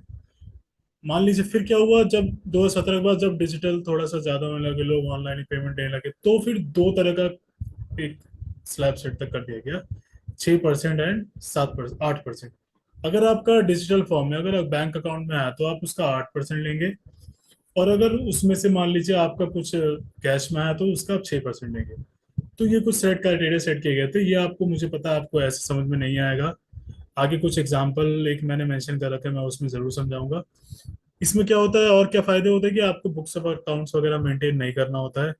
जैसे क्या होता है बाकी बिजनेस में, क्या होता है कि मान लीजिए कोई मेरा कंपनी है, कोई फर्म है, तो मैंने उसमें बता दिया कि मेरा 2 लाख रुपए टैक्स आ रहा है, तो मेरे लिए मैंडेटरी होता है कि 15 मार्च तक मुझे एडवांस टैक्स पे करना होता है, या फिर क्वार्टरली मुझे एडवांस टैक्स पे करना होता है। तो इसमें ऐसा कुछ भी नहीं है कि आपको एडवांस टैक्स पे करना है, तो इस एडवांस टैक्स के इंस्टॉलमेंट से इसमें आपको छूट मिलती है। अब मैं आपको एग्जांपल बताता हूँ। सॉरी, एक और फीचर है वो भी हम मेंशन कर लेते हैं। एक और दिक्कत ये है कि आप इसमें एक सर्टेन से आप मतलब आप अगर ये चाहे कि आप प्रेजेंटिव इनकम का आप एग्जाम मतलब आप सोचे प्रेजेंटिव इनकम में मैं अपना टैक्स एग्जेम्पशन ले लूँ, प्रेजेंटिव इनकम के अकॉर्डिंग मैं अपना ITR फाइल कर दूं, तो इसका एक नुकसान ये है कि आप अपना कोई भी खर्चा आप इससे डिडक्ट नहीं कर सकते। मान लीजिए अगर आपको कोई खर्चा, कोई डेप्रिसिएशन वगैरह खर्चा है, तो आप उससे डिडक्ट नहीं कर सकते। एलिजिबिलिटी क्राइटेरिया क्या होती है? अगर आपका ग्रॉस रिसीट्स, अगर आप बिजनेस या प्रोफेट बिजनेस में है, तो आपका वो जो टोटल इनकम है वो 2 करोड़ होना चाहिए। आप रेसिडेंट होने चाहिए। आप इंडिविजुअल या HUF, अगर पार्टनरशिप फर्म है तो इसके लिए आप एलिजिबल नहीं है। सॉरी, इसके लिए आप एलिजिबल हैं। अगर आप कंपनी और LLP हैं तो आप इसके लिए एलिजिबल नहीं है। अगर आप कोई प्रोफेशन है, किसी प्रोफेशन में है, तो आप इसके लिए एलिजिबल हैं। अगर आप प्रोफेशन या बिजनेस में नहीं है, आप कोई कंपनी या LLP चला रहे हो, तो आप इसके एलिजिबल नहीं है। और कौन कौन से बिजनेस एलिजिबल है? The tax payer may be in any business, retail trading, wholesale trading, civil construction और any other business to avail of this scheme. This method of competition is not applicable to income from. देखिए, 3 section होते हैं, 44AD, 44ADA, 44AE। अभी हम बात कर रहे हैं 44AD के बारे में। 44AD में एक एजेंसी और बिजनेस, एजेंसी बिजनेस नहीं आता है, कमीशन ब्रोकरेज बिजनेस नहीं आता है। 44AE में क्या होता है, कोई मान लीजिए आप कोई सॉरी कोई आप मान लीजिए आप वो बोर्डिंग या लॉजिंग का, या फिर आप कोई गुड्स कैरेज वगैरह या फिर ट्रांसपोर्ट का बिजनेस कर रहे हो, तो आप 44AE में आते हैं। अगर आप कोई प्रोफेशनल है, डॉक्टर है, CA हैं, तो आप 44AD में आते हैं। वो अलग अलग मैं आपको बताऊंगा, ऐसा नहीं कि मैं इतना ही बता के आपको छोड़ दूंगा। वो अलग अलग मैंने स्लाइड्स बना रखे हैं, आपको सारी चीजें होंगी, आपको क्वेश्चन आंसर का भी मौका मिलेगा, आप आराम से क्वेश्चन आंसर कीजिएगा। मैं फिर से आप लोगों से यही पूछ रहा हूँ कि अगर आपको समझ में आ रहा है तो आप बता दीजिए, कुछ अगर वैसा है कि मैं ठीक से नहीं समझा पा रहा हूँ कहीं मैं कुछ गलत बोल रहा हूँ तो आप जरूर उसको आप पॉइंट आउट कर सकते हैं, आपको समझ नहीं आ रहा है, मैं थोड़ा आराम से बोलूँ, थोड़ा धीरे बोलूँ, और थोड़ा रिफाइंड लैंग्वेज में बोलूँ, तो चैट बॉक्स में आपके पास ऑप्शन है, आप जरूर वहाँ पे मेंशन कर सकते हैं। मैं जरूर आपके सारे कमेंट्स को पढ़ के मैं अपने आगे आने वाले स्लाइड्स में उन चेंजेस को करने की जरूर कोशिश करूंगा। तो ये स्टेज आप लोग के लिए ओपन है, प्लीज आप, मैं आपके चैट बॉक्स में आपके कमेंट्स का वेट कर रहा हूँ, तब तक मैं नेक्स्ट स्लाइड में चलता हूँ। अब देखिए, computation of presumptive taxation, presumptive taxation कैसे कैलकुलेट होता है। Lalit trader have gross receipts of 1.5 crore for financial year 2017-18। Year मैंने चेंज नहीं किया क्योंकि बहुत पुराना केस स्टडी था मेरे पास। मान लीजिए ललित ट्रेडर्स कोई है, वो 1.5 करोड़ का इनकम अगर लेता है 2017-18 में, और ड्यूरिंग द ईयर क्या हुआ, जो तो उसके बाद जो 1.5 करोड़ जो आया, वो 70 लाख जो आया वो कैश पेमेंट में आया, और 80 लाख जो आया वो डिजिटल ट्रांजेक्शन में आया, मतलब बैंक अकाउंट में आया। तो हम उसका प्रिजम्पटिव टैक्सेशन कैसे कैलकुलेट करेंगे। फॉर नॉन डिजिटल ट्रांजेक्शन, जो फिर मतलब जो कैश वगैरह में आया, उसका हम 8% लेंगे, मतलब 5,60,000 रुपए। और जो डिजिटल ट्रांजेक्शन है, जो मतलब जो बैंक अकाउंट में आया 80 लाख रुपए, उसका हम 6% लेंगे, मतलब 4,80,000 रुपए। तो फिर उसका टोटल इनकम क्या हो गया। फिर से करते हैं, फिर से करते हैं, ध्यान से देखिए कि बहुत इजी है, बहुत टफ नहीं है, बहुत सिंपल कैलकुलेशन है, बस आपको इसका नॉलेज होना चाहिए। मान लीजिए अगर आप कोई कैश में, कोई मान लीजिए आप टोटल 1.5 करोड़ रुपए कमा रहे हैं पूरे साल का, आपको कैश में आया 70 लाख रुपए, तो आपने उसका 8% ले लिया, 5,60,000 रुपए। फिर आपका डिजिटल ट्रांजेक्शन मतलब बैंक अकाउंट में यूपीआई वगैरह के थ्रू आपके पास आए 80 लाख रुपए, आपने उसका 6% ले लिया, मतलब 4,80,000 रुपए। तो आपका टोटल इनकम कितना हो गया, 10,40,000 रुपए। आपने पूरे साल का आपका रिसीट्स हुआ 1.5 करोड़ रुपए, लेकिन आपने प्रिजम्पटिव इनकम में दिखाया कि मैंने सिर्फ 10,40,000 रुपए कमाए, क्योंकि मैंने कोई बुक्स ऑफ अकाउंट्स वगैरह मेंटेन नहीं कर रखे थे, ये सारी चीज मेंटेन, तो मेरे टैक्स कितने हो गए, 10,40,000 रुपए। सॉरी, इनकम कितना हो गया, 10,40,000 रुपए। तो अब मैं 10,40,000 रुपए मुझे टैक्स पे करना पड़ेगा।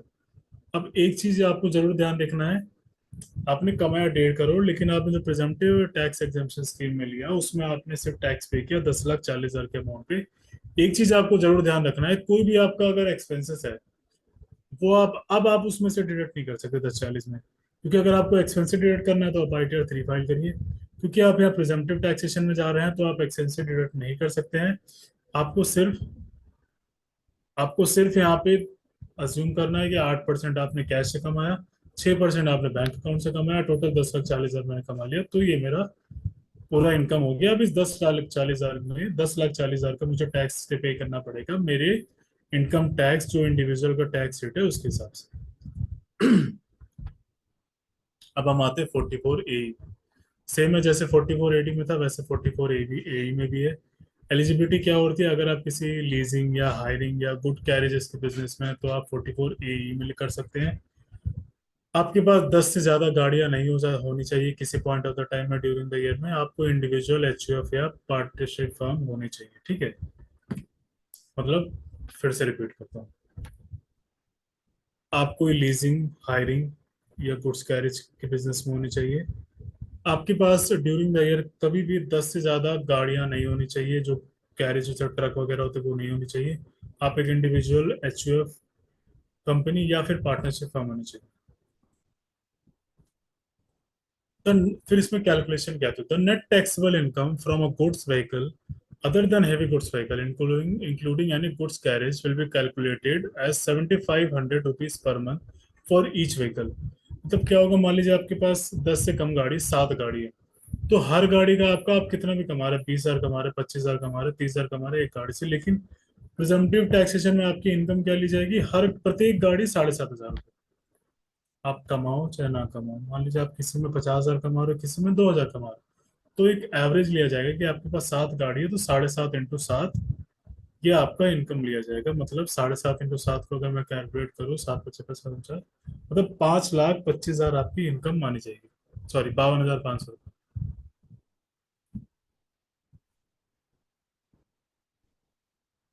अब हम बात करते हैं, if the goods is carried by the heavy goods vehicle then the net taxable income will be amount equal to ₹100 or ₹1,000 per ton of gross vehicle weight per month or part of the month for which vehicle is owned by the XCC in the previous year। मतलब अगर आपके पास कोई heavy goods vehicle है, तो जो net taxable income होगा वो equal to 1,000 rupees per ton of gross vehicle weight. मतलब जो पूरे व्हीकल का जो वेट होगा माल लोड करने के बाद, उसका 1,000 rupees per ton, per month, पर gross vehicle wait per month पर टन, जितना आपने माल लोड किया पूरे साल में, जितना आपने माल लोड किया उसका जो ग्रॉस वेट आएगा उसमें पर टन 1,000 रुपीज के हिसाब से पर मंथ कैलकुलेट करेगा, जितने टाइम के लिए, मतलब मान लीजिए 4 महीने के लिए आपके पास व्हीकल है तो 4 महीने के लिए कैलकुलेट होगा। और जो ये जो कैलकुलेशन है वो मैक्सिमम आपका 12,000 किलो, इससे ज्यादा नहीं हो सकता है। 12,000 किलो से ज्यादा नहीं हो सकता, अगर लाइट है तो वो 12,000 किलो, मतलब ये 12,000 किलो का रखा गया ये क्राइटेरिया कि 12,000 किलो तक ही रखा जाएगा, उससे ज्यादा नहीं रखा जाएगा। आपको इसमें बुक्स ऑफ अकाउंट मेंटेन करने की जरूरत नहीं है, कोई भी एडवांस टैक्स पे करने की जरूरत नहीं है। ये कुछ सर्टेन एग्जेम्पशन दिए गए हैं 44 ए में। अब इसमें डिडक्शंस वगैरह वही मैं आपको बता दूं, अगर आप 44 ए में कर रहे हैं तो आपको बिजनेस का डिडक्शन नहीं ले सकते हैं, कोई डिप्रिसिएशन का, कोई सैलरी का, कोई सैलरी के अलावेंस का, कोई भी डिडक्शन आप नहीं ले सकते हैं।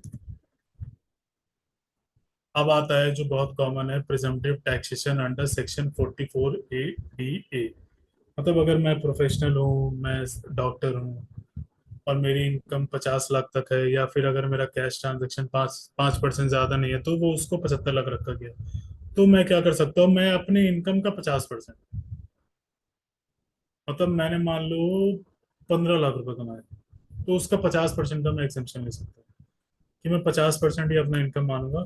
मैंने 15 लाख रुपए कमाए तो मैं 7.5 लाख रुपए पे अपना टैक्सेबल इनकम मांगू, मैं 7.5 लाख रुपए में टैक्स पे करूंगा, लेकिन मुझे कोई भी उसमें खर्चा ऐड करने की कोई मुझे एलिजिबिलिटी नहीं दी जाएगी। मैं डॉक्टर हूँ, मान लीजिए आप डॉक्टर हैं, आप महीने का 20 लाख रुपए कमा, सॉरी साल का 20 लाख रुपए कमा रहे हैं, तो आप 50 लाख के लिमिट में आ रहे हैं, तो आपको 50%, मतलब आप 10 लाख को आप अपना इनकम दिखा के, आप आपके पास 50 लाख का, सॉरी 20 लाख का रिसीट आया, आप 10 लाख को, आप 44 ADE में एलिजिबल है, आप 10 लाख का इनकम पे ही टैक्स आपको पे करना पड़ेगा, 10 लाख पे आप छूट ले सकते हैं। कौन कौन से हो सकते हैं, मेडिकल हो सकता है, engineering, legal, architectural professional, accountancy profession, technical consultancy, interior decoration वगैरह वगैरह, ये सारे जो होते हैं ये 44 ADA में एग्जेम्पशन के लिए एलिजिबल होते हैं। कुछ और फीचर्स क्या होते हैं, आपको बुक्स ऑफ अकाउंट मेंटेन करने की जरूरत नहीं है, आपको बिजनेस एक्सपेंसेस का डिडक्शन नहीं मिलेगा इसमें। हमने ITR 1 की बात कर ली, जहाँ पे अगर आप सैलरी वगैरह ले रहे हैं, बेसिक सैलरी वगैरह, तो आप ITR 1 फाइल करेंगे। ITR 2 मतलब अगर मान लीजिए मेरा 50 लाख से ज्यादा इनकम है, मैं एक से ज्यादा प्रॉपर्टी से इनकम आ रही है, कोई कैपिटल गेन वगैरह है, तो मैं ITR 2 फाइल करूंगा। ITR 3 में मैंने ये समझाया आपको कि मान लीजिए अगर आप कोई किसी कंपनी में डायरेक्टर है, किसी कंपनी के आपके पास शेयर्स है, एग्रीकल्चर इनकम आपके पास 5,000 तक है, या फिर आपका कोई बिजनेस वगैरह, आप बुक्स ऑफ अकाउंट मेंटेन कर रहे हैं, आप ऑडिट के लिए एलिजिबल हैं, तो आप ITR 3 फाइल करेंगे। ITR 4 अगर आप प्रिजम्पटिव इनकम है, आपका AD है, ADA है, आप कोई कैरेजेस बिजनेस कर रहे हैं, CA हैं, डॉक्टर हैं, तो आप 44 AD के प्रिजम्पशन इनकम में ITR 4 फाइल करेंगे। अब आता है ITR 5। अब हम चल रहे हैं कॉन्स्टिट्यूटेड फर्म्स में, मतलब अब हमने, अभी तक हमने इंडिविजुअल्स की बात की, अब जो 5 6 7 है ये बिजनेसेस के लिए, मतलब LLP के लिए, प्राइवेट लिमिटेड के लिए और ट्रस्ट वगैरह के लिए, ये आगे 3 रिटर्न ये इनके लिए ITR 5। ITR 5 किसके लिए एलिजिबल है, अगर आप फर्म है, अगर आप LLP हैं, एसोसिएशन और पर्सन है, तो कुछ 3 4 पर्सन मिलकर किसी एक प्रोजेक्ट के लिए अगर कोई एसोसिएशन बना रहे तो वो एसोसिएशन और पर्सन होता है। बॉडी ऑफ इंडिविजुअल्स है, कोई एस्टेट ऑफ डिसीट्स है, इंसॉल्वेंट है, business trust and investment fund है, कोऑपरेटिव सोसाइटी है, या फिर लोकल अथॉरिटी है। इन चारों पांचों में से अगर आप कुछ भी हैं तो आप ITR 5 फाइल करने के लिए एलिजिबल हैं। इसमें आपको कुछ नहीं करना है, आपके पास आपका बुक्स ऑफ अकाउंट्स होना चाहिए, बैलेंस शीट, और बैलेंस शीट PL वगैरह आपको मेंटेन करके ITR 5 फाइल करना है। ITR 5 फाइल करने का वही होता है, आप 31 जुलाई तक आप तब फाइल करेंगे जब आप ऑडिट के लिए एलिजिबल नहीं है, ऑडिट के लिए एलिजिबल है तो आपके लिए लास्ट डेट 31 अक्टूबर है। ये कुछ छोटी सी इन्फॉर्मेशन थी ITR 5 के लिए। ITR 5 के लिए ज़्यादा इन्फॉर्मेशन मैं आपको नहीं दे सकता हूँ, मतलब ज़्यादा इन्फॉर्मेशन की, अगर आप बिजनेस वगैरह चला रहे हैं तो आप ITR, LLP है, फर्म है, पार्टनरशिप फर्म है, तो आप ITR 5 फाइल कर सकते हैं सर। ड्यू डेट्स मैंने बता दिया, अगर आपको ऑडिट होना है तो आप 31 अक्टूबर तक फाइल करेंगे, अगर आपको ऑडिट नहीं होना है तो आपको 31 जुलाई तक फाइल करना है। फिर आता है ITR 6। ITR 5 था LLP पार्टनरशिप फर्म के लिए, ITR 6 किसके लिए है, प्राइवेट लिमिटेड कंपनीज के लिए। अगर आप बुक्स ऑफ अकाउंट्स वगैरह मेंटेन करते हैं, आप किसी फर्म, किसी किसी एक्ट या किसी मतलब किसी प्रोविजंस के तहत अगर आपको अगर ऑडिट वगैरह कराना है तो आपको आईटीआर फॉर्म में अपना मेंशन करना होता है। देखिए टैक्स ऑडिट की लिमिट क्या होती है, अगर आपका कैश ट्रांजेक्शन अगर 5% से ज्यादा है तो आपके लिए 5 करोड़ की लिमिट होती है, अगर 5% से कम है तो आपके लिए टैक्स ऑडिट की लिमिट 1 करोड़ होती है। तो ये ITR 6 होता है प्राइवेट लिमिटेड कंपनीज के लिए। लास्ट डेट्स वगैरह यही होती है, 31 अक्टूबर है अगर आप 31 अक्टूबर है अगर आपका ऑडिट वगैरह एप्लीकेबल है, अगर 31 जुलाई है अगर आपका ऑडिट वगैरह एप्लीकेबल नहीं है। ITR 7 क्या होता है? ITR 7 होता है सर, अगर आप कोई चैरिटेबल इंस्टीट्यूशन या रिलीजियस ट्रस्ट चला रहे हैं, आपकी कोई पॉलिटिकल पार्टी है, कोई साइंटिफिक रिसर्च इंस्टीट्यूशन है, या फिर कोई यूनिवर्सिटी कॉलेज या फिर कोई अदर इंस्टीट्यूशन आप चला रहे हैं, तो आपको ITR 7 फाइल करने की जरूरत है। सेम वही ड्यू डेट वही होता है सर, आप 31 जुलाई 31 अक्टूबर होता है। आप ITR कैसे फाइल कर सकते हैं? आपको www.incometax.gov.in की वेबसाइट से जाके आप ITR फाइल कर सकते हैं। वहाँ पे ITR की एलिजिबिलिटी भी आप चेक कर सकते हैं, आप फॉर्म सेलेक्ट कर सकते हैं, सारी अब बेसिक इन्फॉर्मेशन मैंने आपको बता दी। और आगे क्या इन्फॉर्मेशन आप इनकम टैक्स.gov.in की वेबसाइट से जाके आप ले सकते हैं। कोई अगर फर्दर क्वेश्चन है तो क्वेश्चन आंसर सेशन के लिए ये फ्लोर आपके लिए ओपन किया जाएगा जैसे ही वेबिनार खत्म होगा। फर्दर और कोई अगर आप ड्यूरिंग द वेबिनार अगर आप कोई क्वेश्चन पूछना चाहते हैं तो चैट बॉक्स में आप जरूर मेंशन कर सकते हैं। कुछ फॉर्म्स मैंने आपको पहले ही बताया था, फॉर्म 16 होता है जिसमें आपका कोई सैलरी वगैरह आप ले रहे हैं तो आपका कितना HRA कट रहा है, DA कितना कट रहा है, ये सारे उसमें मेंशन होते हैं। कोई अगर बैंक वगैरह कोई आपका जितना TDS कट रहा है वो आप एक क्यूमुलेटिव स्टेटमेंट होती है उसको फॉर्म 26 AS में देखते हैं। फॉर्म 15G और फॉर्म 15H होता है, अगर मान लीजिए आप पैन नहीं है या फिर आप टैक्स डिडक्शन के लिए आप एलिजिबल नहीं है, आपका टैक्सेबल लिमिट के कम है, तो आप जो बंदा मतलब जो ऑर्गेनाइजेशन आपका टैक्स काट रहा है वहां पे आप फॉर्म 15B और G और H दे देंगे तो वो आपका टैक्स एग्जेम्पशन के अंडर आ जाएगा। आपका टैक्स TDS वगैरह कटने का कोई वैसा कोई मैंडेटरी नहीं होगा उनके लिए। हमने इनकम टैक्स रिटर्न के बारे में बता दिया, ये हो गया आपका पहला कंप्लायंस। अब होता है during the during the business हमारा ड्यूरिंग द बिजनेस हमारा वो क्या होता है।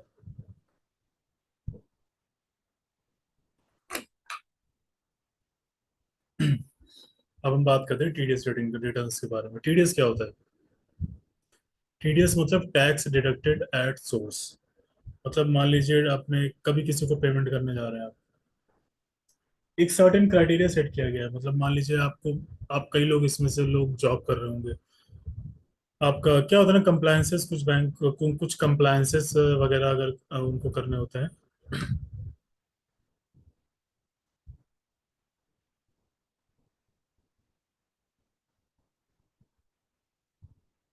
कुछ कंप्लायंस वगैरह कंपनी को करने होते हैं। मान लीजिए अगर कोई कंपनी अगर टैक्स वगैरह किसी को सैलरी वगैरह पे कर रही है, कुछ पे कर रही है, तो कुछ कंप्लायंस होते हैं कि मतलब अगर बेसिक टैक्सेशन एग्जेम्पशन लिमिट के ऊपर अगर उनका सैलरी जा रही है तो कंपनी को एक सर्टेन अमाउंट तक टैक्स डिडक्ट करके उसको आगे डिपॉजिट करना होता है। तो वही सारी चीजें हम लोग इसमें पढ़ेंगे।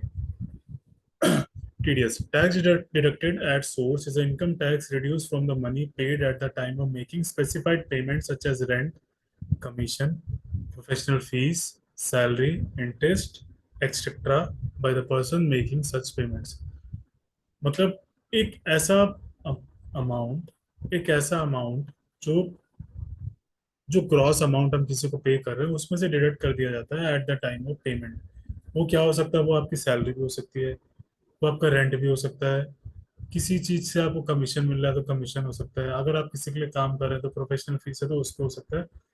तो इन पेमेंट को करने से पहले अगर कोई आपका पैसा कट रहा है तो वो जो पैसा कट रहा है उसको हम TDS करते हैं। उसको क्या करना होता है? जो बंदा पैसा काटता है उसको गवर्नमेंट को आगे उसको पे करना होता है, और फिर एक रिटर्न फाइल होती है जिसका जिसके वजह से जिस अगर रिटर्न फाइल नहीं करेंगे तो उस TDS का जो बेनिफिट है उस सामने वाले बंदे को जिसका हमने TDS काटा है उसको नहीं मिलेगा। और नहीं फाइल करने की क्या कॉन्सिक्वेंसेस है, क्या पेनल्टी है, वो भी मैं आपको आगे जरूर बताऊंगा। TDS वगैरह मैंने बता दिया था, TDS वगैरह कौन काटता है आपके पास। कोई अगर अगर आप पेमेंट वगैरह कर रहे हैं तो आपको, जैसे मान लीजिए अब मैं एग्जांपल समझाता हूँ। देखिए, थियोरेटिकल चीजें होते हैं, लेकिन जब तक आप एग्जाम्पल नहीं देखेंगे आपको समझ में नहीं आएगा। मान लीजिए कोई एक कंपनी है एबीसी प्राइवेट लिमिटेड, उसने कहीं रेंट पे अपना ऑफिस रखा, उसका महीने का रेंट है 80,000 रुपये।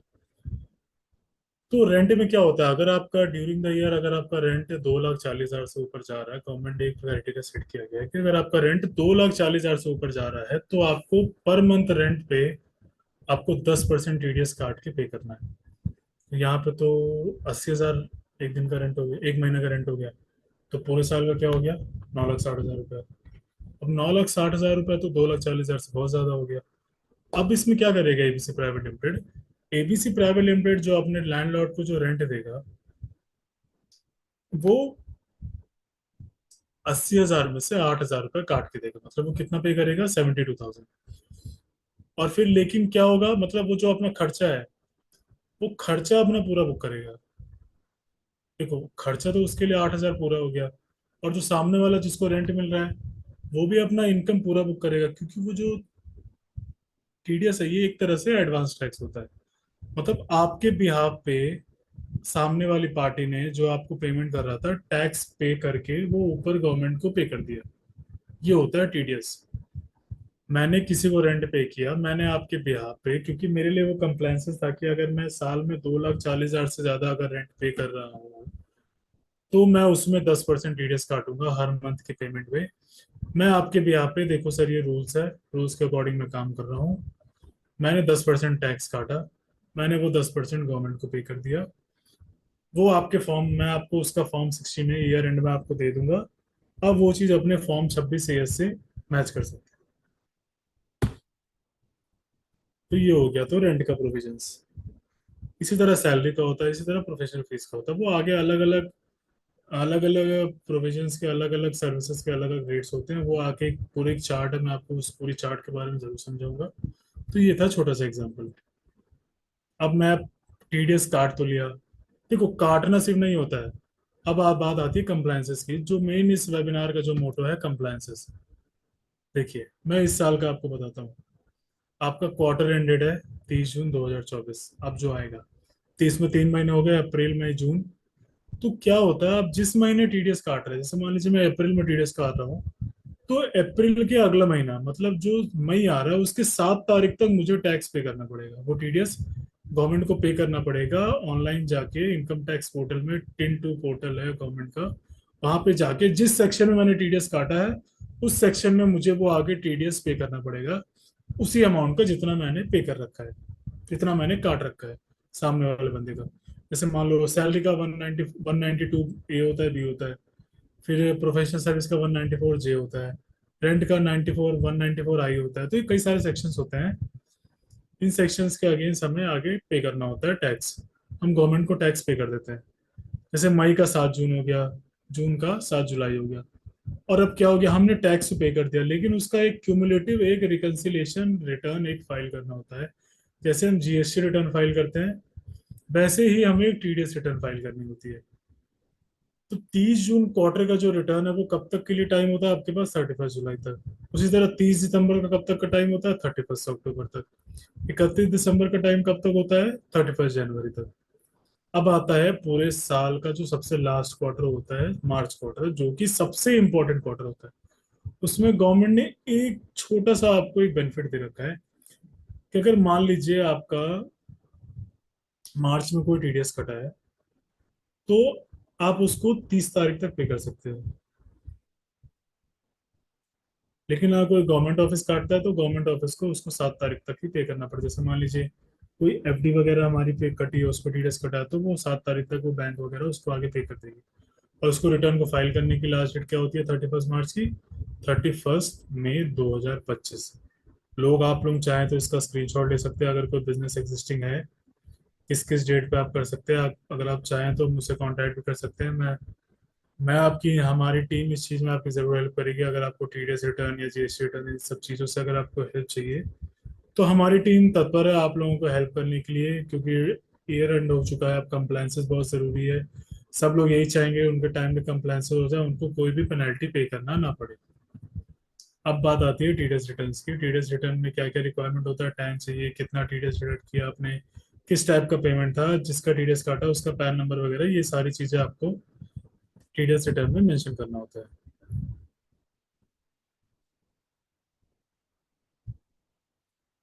देखिए, तीन तरह के फॉर्म्स होते हैं टीडीएस रिटर्न फाइल करते हैं, तो मैं आपको बता दूं। पहला होता है फॉर्म 24Q। तो मान लीजिए मैं एक प्राइवेट लिमिटेड कंपनी, मैं किसी बंदे का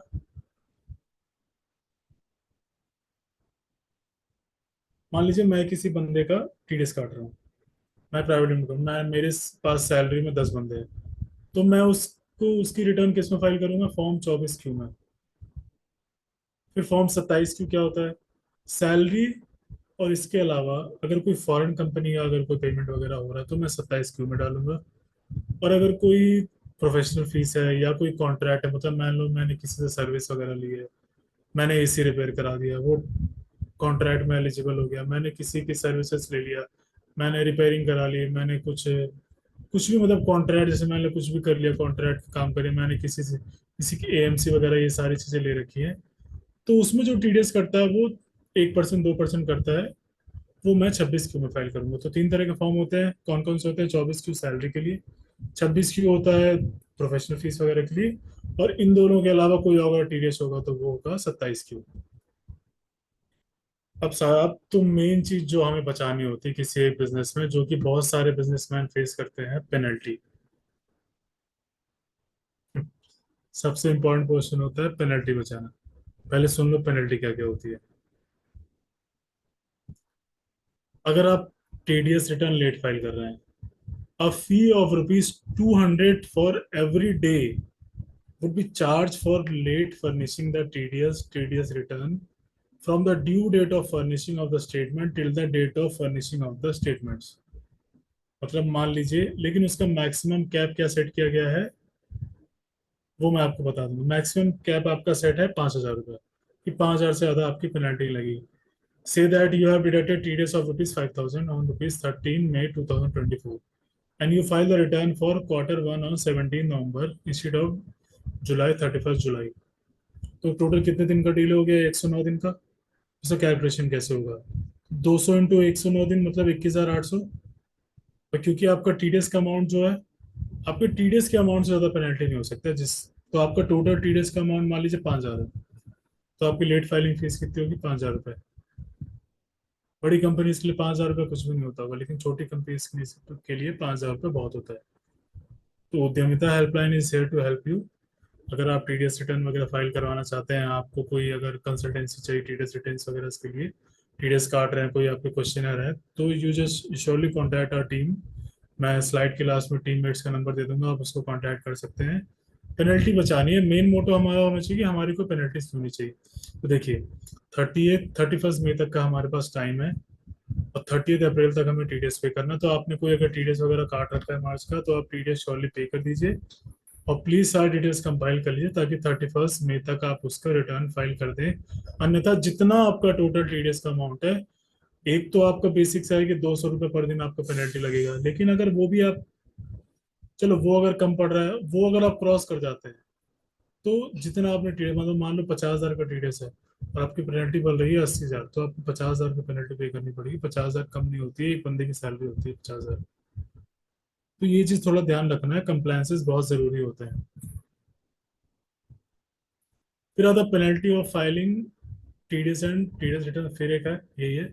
और इसमें सेक्शन क्या है? 271H, एक और अलग सेक्शन है, जिसमें कम से कम अगर कोई असेसिंग ऑफिसर है, अगर वो देख लेता है कि आपने पेनल्टी वगैरह फाइल नहीं की, वो ठीक है आपने फाइल कर दिया, लेकिन 1 साल से ज्यादा अगर आपकी कोई अगर टीडीएस की पेनल्टी आ रही है, 1 साल से ज्यादा आपने फाइल नहीं कर रखी है, तो आप पे मिनिमम पेनल्टी 10,000 की तो लगाएगा ही, जो कि 1 लाख तक बढ़ सकती है। 1 लाख तक बढ़ सकती है। 1 लाख तक की पेनल्टी आपको पड़ सकती है अगर आपने, अगर कोई मान लीजिए आपने, और ये पेनल्टी क्या, आपने पेनल्टी पे कर दिया, ये पेनल्टी 234E के अलावा है। आपने पे नहीं किया, 1 साल आपका हो गया, तो 234E का 200 पर डे जितना टीडीएस का अमाउंट है, उतना तो पेनल्टी लगेगा ही लगेगा। प्लस 10,000 से लेके 1 लाख तक की पेनल्टी और लगेगी अगर आपका असेसिंग ऑफिसर के हत्थे पे आप चढ़ गए तो। मतलब 50,000 तो वो लग गया, मान लीजिए 50,000 मैंने assume, तो 50,000 तो वो लग गया, लेकिन उसके ऊपर से एक 10,000 से 1 लाख तक की पेनल्टी और लग जाएगी, तो 1.5 से 2 लाख की तो पेनल्टी लग गई। तो क्यों इतनी पेनल्टी लगवानी यार? टाइम पे रिटर्न फाइल करो, किसी एक्सपर्ट को हायर करो। खुद से कर सकते हो तो खुद से करो, किसी एक्सपर्ट को हायर करिए, प्लीज रिटर्न्स टाइम पे फाइल करिए। पैसे बहुत मेहनत से कमाए जाते हैं, मुझे पता है, लोग पैसे बहुत मेहनत से कमाते हैं, बिजनेस बहुत मेहनत से कर रहे हैं आप इन। तो क्यों नॉन कंप्लायंट होना? क्यों चीजों को देर से फाइल करना? ड्यू डेट कुछ नहीं होती है। 31 मई जो है वो ड्यू डेट नहीं है, वो लास्ट डेट है। तो ड्यू डेट और लास्ट डेट में बहुत फर्क होता है। वो 31 में आपकी लास्ट डेट है, ड्यू डेट नहीं है। ड्यू डेट तो आपकी, मान लीजिए आपने 30 तारीख को पे कर दिया टीडीएस, तो आप 1 तारीख को आप रिटर्न फाइल कर दो, 1 मई को। ड्यू डेट कुछ नहीं होती, लास्ट डेट होती है वो। 31 में आपकी लास्ट डेट है, उसके बाद आपकी पेनल्टी लगेगी। मेरा अगर क्रेडिट कार्ड का बिल अगर 15 तारीख को ड्यू है, तो वो ड्यू डेट नहीं है, वो लास्ट डेट है। मैं उस दिन क्यों ना पे करूं जिस दिन मेरा बिल जनरेट हो गया है? ये सारी चीजें आपको ध्यान रखनी पड़ेगी, बहुत जरूरी है ये सारी चीजें ध्यान रखने के लिए। अब इंटरेस्ट की बात करते हैं। अब आपने टीडीएस पे कर दिया तो उसमें इंटरेस्ट क्या लगता है? टीडीएस आपने काट लिया लेकिन आगे नहीं पे किया, तो 1% लगता है और 1.5% लगता है। दो तरह के पेनल्टी लगते हैं। इसमें है कि टीडीएस नॉट डिडक्टेड फुल्ली और पार्टली। अगर मान लीजिए आपने टीडीएस पूरी तरीके से डिडक्ट नहीं किया तो आप पे 1% की पेनल्टी है। और अगर आपने, अगर मान लीजिए काट तो लिया लेकिन आगे पे नहीं किया, तो आप पे 1.5% की पेनल्टी है। अब इसका कैलकुलेशन कैसे होता है मैं आपको ये समझाता हूँ। देखिए, मान लीजिए आपने 5,000 का कोई टीडीएस काटा है। If you pay TDS on 17 May, then the interest you owe is from 30 January. मान लीजिए अगर आपका कोई 5,000 का टीडीएस आपने काटा 13 जनवरी को, तो आपका ड्यू डेट क्या होता है? फरवरी। फरवरी में आपको पे करना था, लेकिन आपने कब पे किया? 17 मई को। तो आपका इंटरेस्ट क्या हो गया? 5,000 टीडीएस, उसका 1.5% इंटू 5 महीना, कितना हो गया? 375 रुपये। तो 5,000 प्लस 375 रुपये आपको एक्स्ट्रा पे करना पड़ेगा। ये सारी चीजें होती है।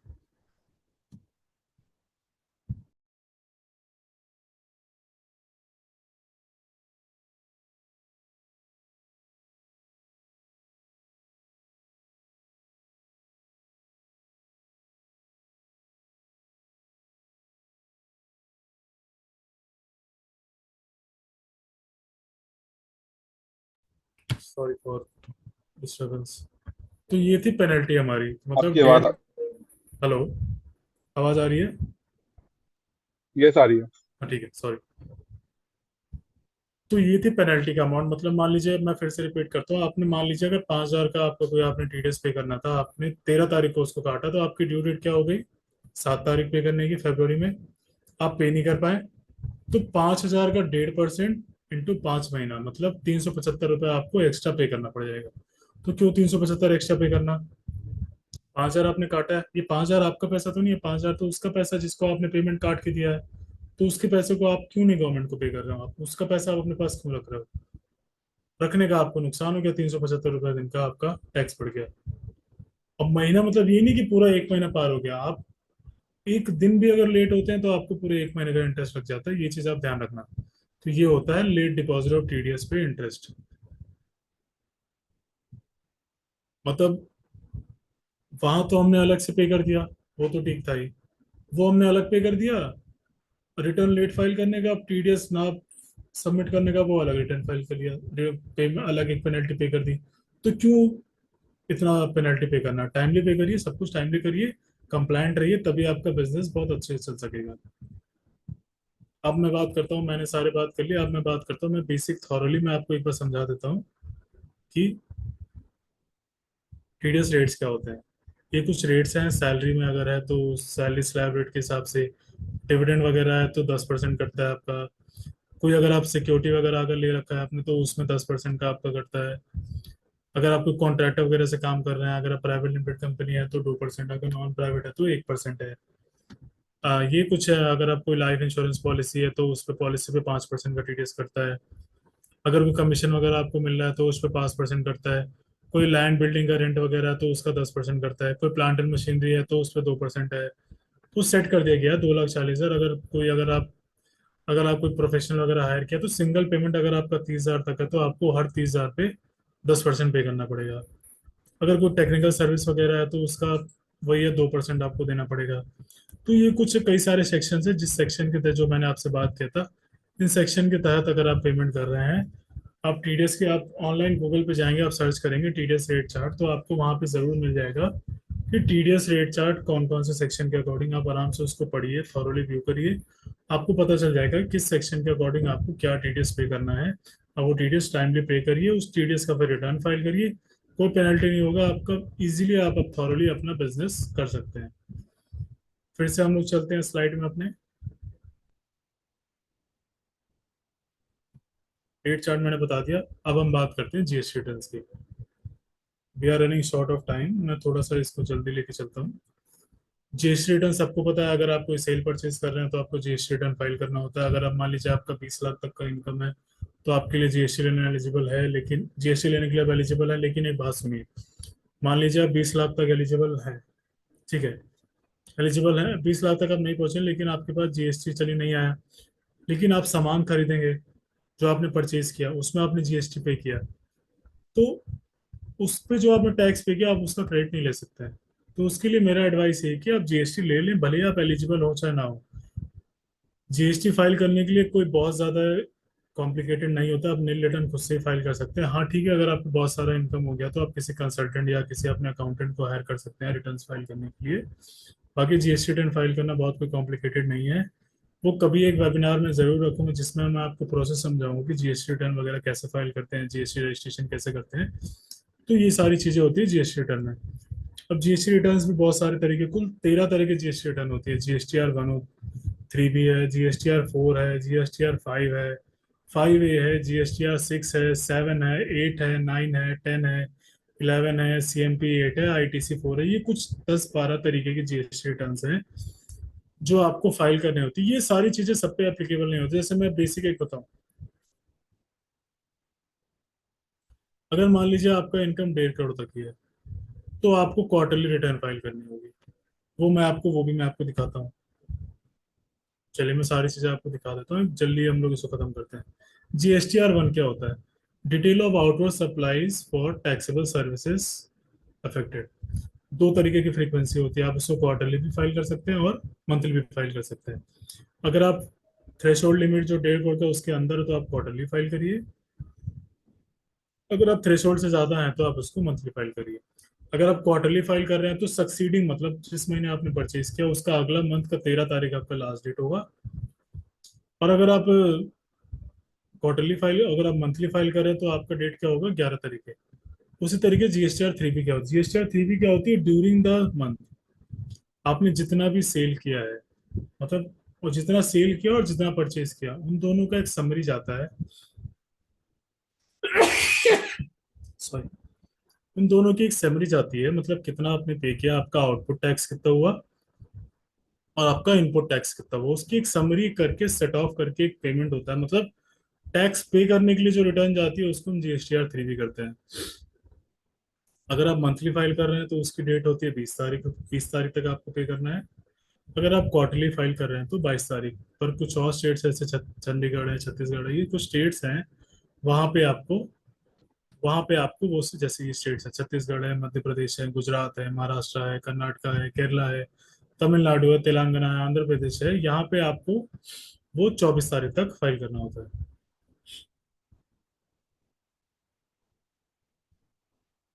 GSTR 3 भी हो गया। फिर उसके बाद CMP 08 होता है, GSTR 4 है, GSTR 5 है, 5A है, GSTR 6 है, GSTR 7 है, 8 है। ये अलग अलग बिजनेस के अकॉर्डिंग ये सारे।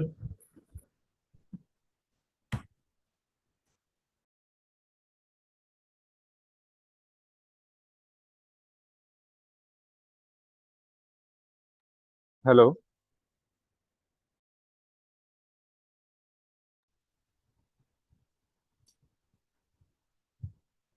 GST 9 होगा अगर आप कोई एनुअल रिटर्न फाइल करें। मान लीजिए आपका जो थ्रेशोल्ड लिमिट है वो 5 करोड़ से अगर ऊपर आपका पहुंच जाता है, तो आपको GSTR 9 से फाइल करना होता है, जिसमें आपको पूरे पूरे साल का आपको टैक्सेबल इनकम अपना शो करना पड़ेगा कि आपने ड्यूरिंग द ईयर आपका क्या इनकम रहा है। उसका एक क्यूमुलेटिव समरी आपका जाता है ड्यूरिंग द ईयर का।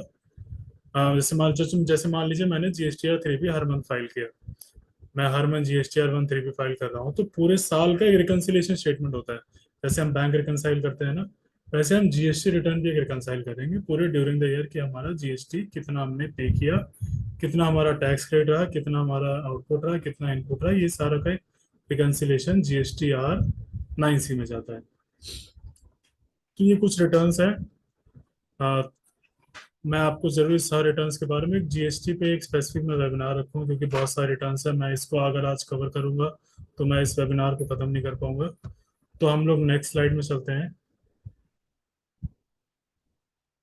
अब आता है, देखिए जीएसटी और रिटर्न, जैसे टीडीएस का मैंने बता दिया कि रिटर्न में पेनल्टी वगैरह होती है, वैसे जीएसटी और रिटर्न फाइल ना करने की भी पेनल्टी होती है। अगर आप जीएसटी रिटर्न फाइल टाइम पे नहीं करते हैं तो आपको एनुअली 18% का इंटरेस्ट चार्ज होता है। ठीक है, और उसके बाद एक्ट के एक्ट के तहत आपको पर डे 100 रुपए की पेनल्टी होती है सीजीएसटी में, और 100 रुपए की पेनल्टी होती है एसजीएसटी में, subject to a maximum of 5,000। Maximum 5,000 तक की पेनल्टी आपको होगी। मतलब पेनल्टी देखो हर चीज में, अगर आप टाइमली कोई चीज नहीं कर रहे, टाइमली आप कुछ फाइल नहीं कर रहे, टाइमली आप कोई बिजनेस नहीं कर रहे हैं, तो आपको पेनल्टी पे करनी पड़ जाएगी।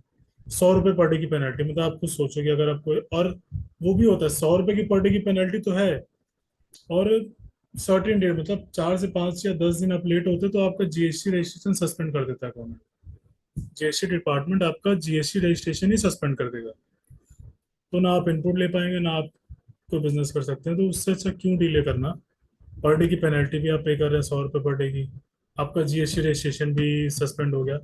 तो ये सारी चीजें थोड़ी नेगेटिव इम्पैक्ट करती है आपके बिजनेस पे, आपकी क्रेडिबिलिटी पे, क्योंकि आप बैंक में लोन लेने जाते हैं तो बैंक डीडीआर कराता है, ड्यू डिलिजेंस टाइप में कराता है, जिसमें चेक करता है कि आपने जो रिटर्न है वो टाइमली फाइल किया है कि नहीं किया, वो पेनल्टी वगैरह तो पे नहीं किया। तो ये थोड़ा सा एक एक नेगेटिव इम्पैक्ट प्रोवाइड करता है गवर्नमेंट बैंक को, कि देखो ये कंप्लायंट नहीं है, नॉन कंप्लायंट है, टाइम भी नहीं पे कर रहा है, पेनल्टी इतनी तो पेनल्टी पे कर दे रहा है। तो इस पे क्या मतलब, क्या इस पे मैं हम बिलीव करें कि इंटरेस्ट बैंक का टाइम पे दे पाएगा नहीं दे पाएगा। तो ये कुछ चीजें बहुत ध्यान देनी होती है जब आप कोई बिजनेस कर रहे हैं, तो कंप्लायंट होना बहुत जरूरी है। बिजनेस कंप्लायंस आप थोड़ा ध्यान से करिए, कोई पेनल्टी नहीं होनी चाहिए, कोई डिले नहीं होना चाहिए, रिटर्न्स अगर आप बिजनेस कर रहे हैं तो टाइम पे फाइल करिए। रोज की 100 रुपए की पेनल्टी बहुत होती है। टैक्स मान लीजिए सिर्फ 50 रुपए का टैक्स आपका बन रहा है, आपने उसको टाइम पे पे नहीं किया, तो उससे नुकसान क्या हुआ आपका। 50 का टैक्स वाला हो गया, लेकिन 100 रुपए की पेनल्टी आपको पे करनी पड़ गई। 10 दिन बाद आपने अगर फाइल किया तो 100 रुपए इंटू 10 मतलब 1,000 रुपये ये हो गया। 50 रुपए टैक्स के लिए आपने 1,000 रुपए की पेनल्टी पे की। तो क्यों डिले करना, टाइमली पे करिए, नील है तो भी आप टाइमली पे उसको फाइल करिए। ड्यू डेट्स मैंने आपको बता दिया है। बेसिक बिजनेस के लिए R1 और 3B ही फाइल होता है। R1 11 तारीख को फाइल करिए, 3B 20 तारीख को फाइल करिए, खत्म करिए, कोई पेनल्टी नहीं पे करना है। टाइमली पे करिए, कंप्लायंट रहिए, ताकि आपका बिजनेस बहुत अच्छे से ग्रो कर सके। ये कुछ कैपिंग रखी गई है कि अगर आपका कोई सेंट्रल टैक्स है, आपका अगर टैक्स निल है तो आप 250 रुपये कैपिंग है, 1.5 करोड़ तक का है तो आपकी 1,000 रुपये कैपिंग है, और आपका टर्न ओवर 1.5 से 5 करोड़ तक है तो आपकी 2,500 की कैपिंग है। देखिए ये कुछ डैशबोर्ड है, आप जीएसटी रिटर्न अपने पोर्टल से फाइल कर सकते, www.gst.gov.in। ये आपका डैशबोर्ड है, अगर आप अपना डैशबोर्ड ओपन करेंगे तो यहाँ पे आपको दिख जाता है कि कौन कौन से आप रिटर्न्स के लिए एलिजिबल है। आप R1 भी एलिजिबल है, आप प्रिपेयर ऑनलाइन पे क्लिक करके अपना आप R1 फाइल कर सकते हैं। आपने R1 फाइल को देखिए, यहाँ ड्यू डेट्स में मेंशन करके आती है, 11 तारीख ड्यू डेट होती है, 20 साइड ड्यू डेट्स होती है।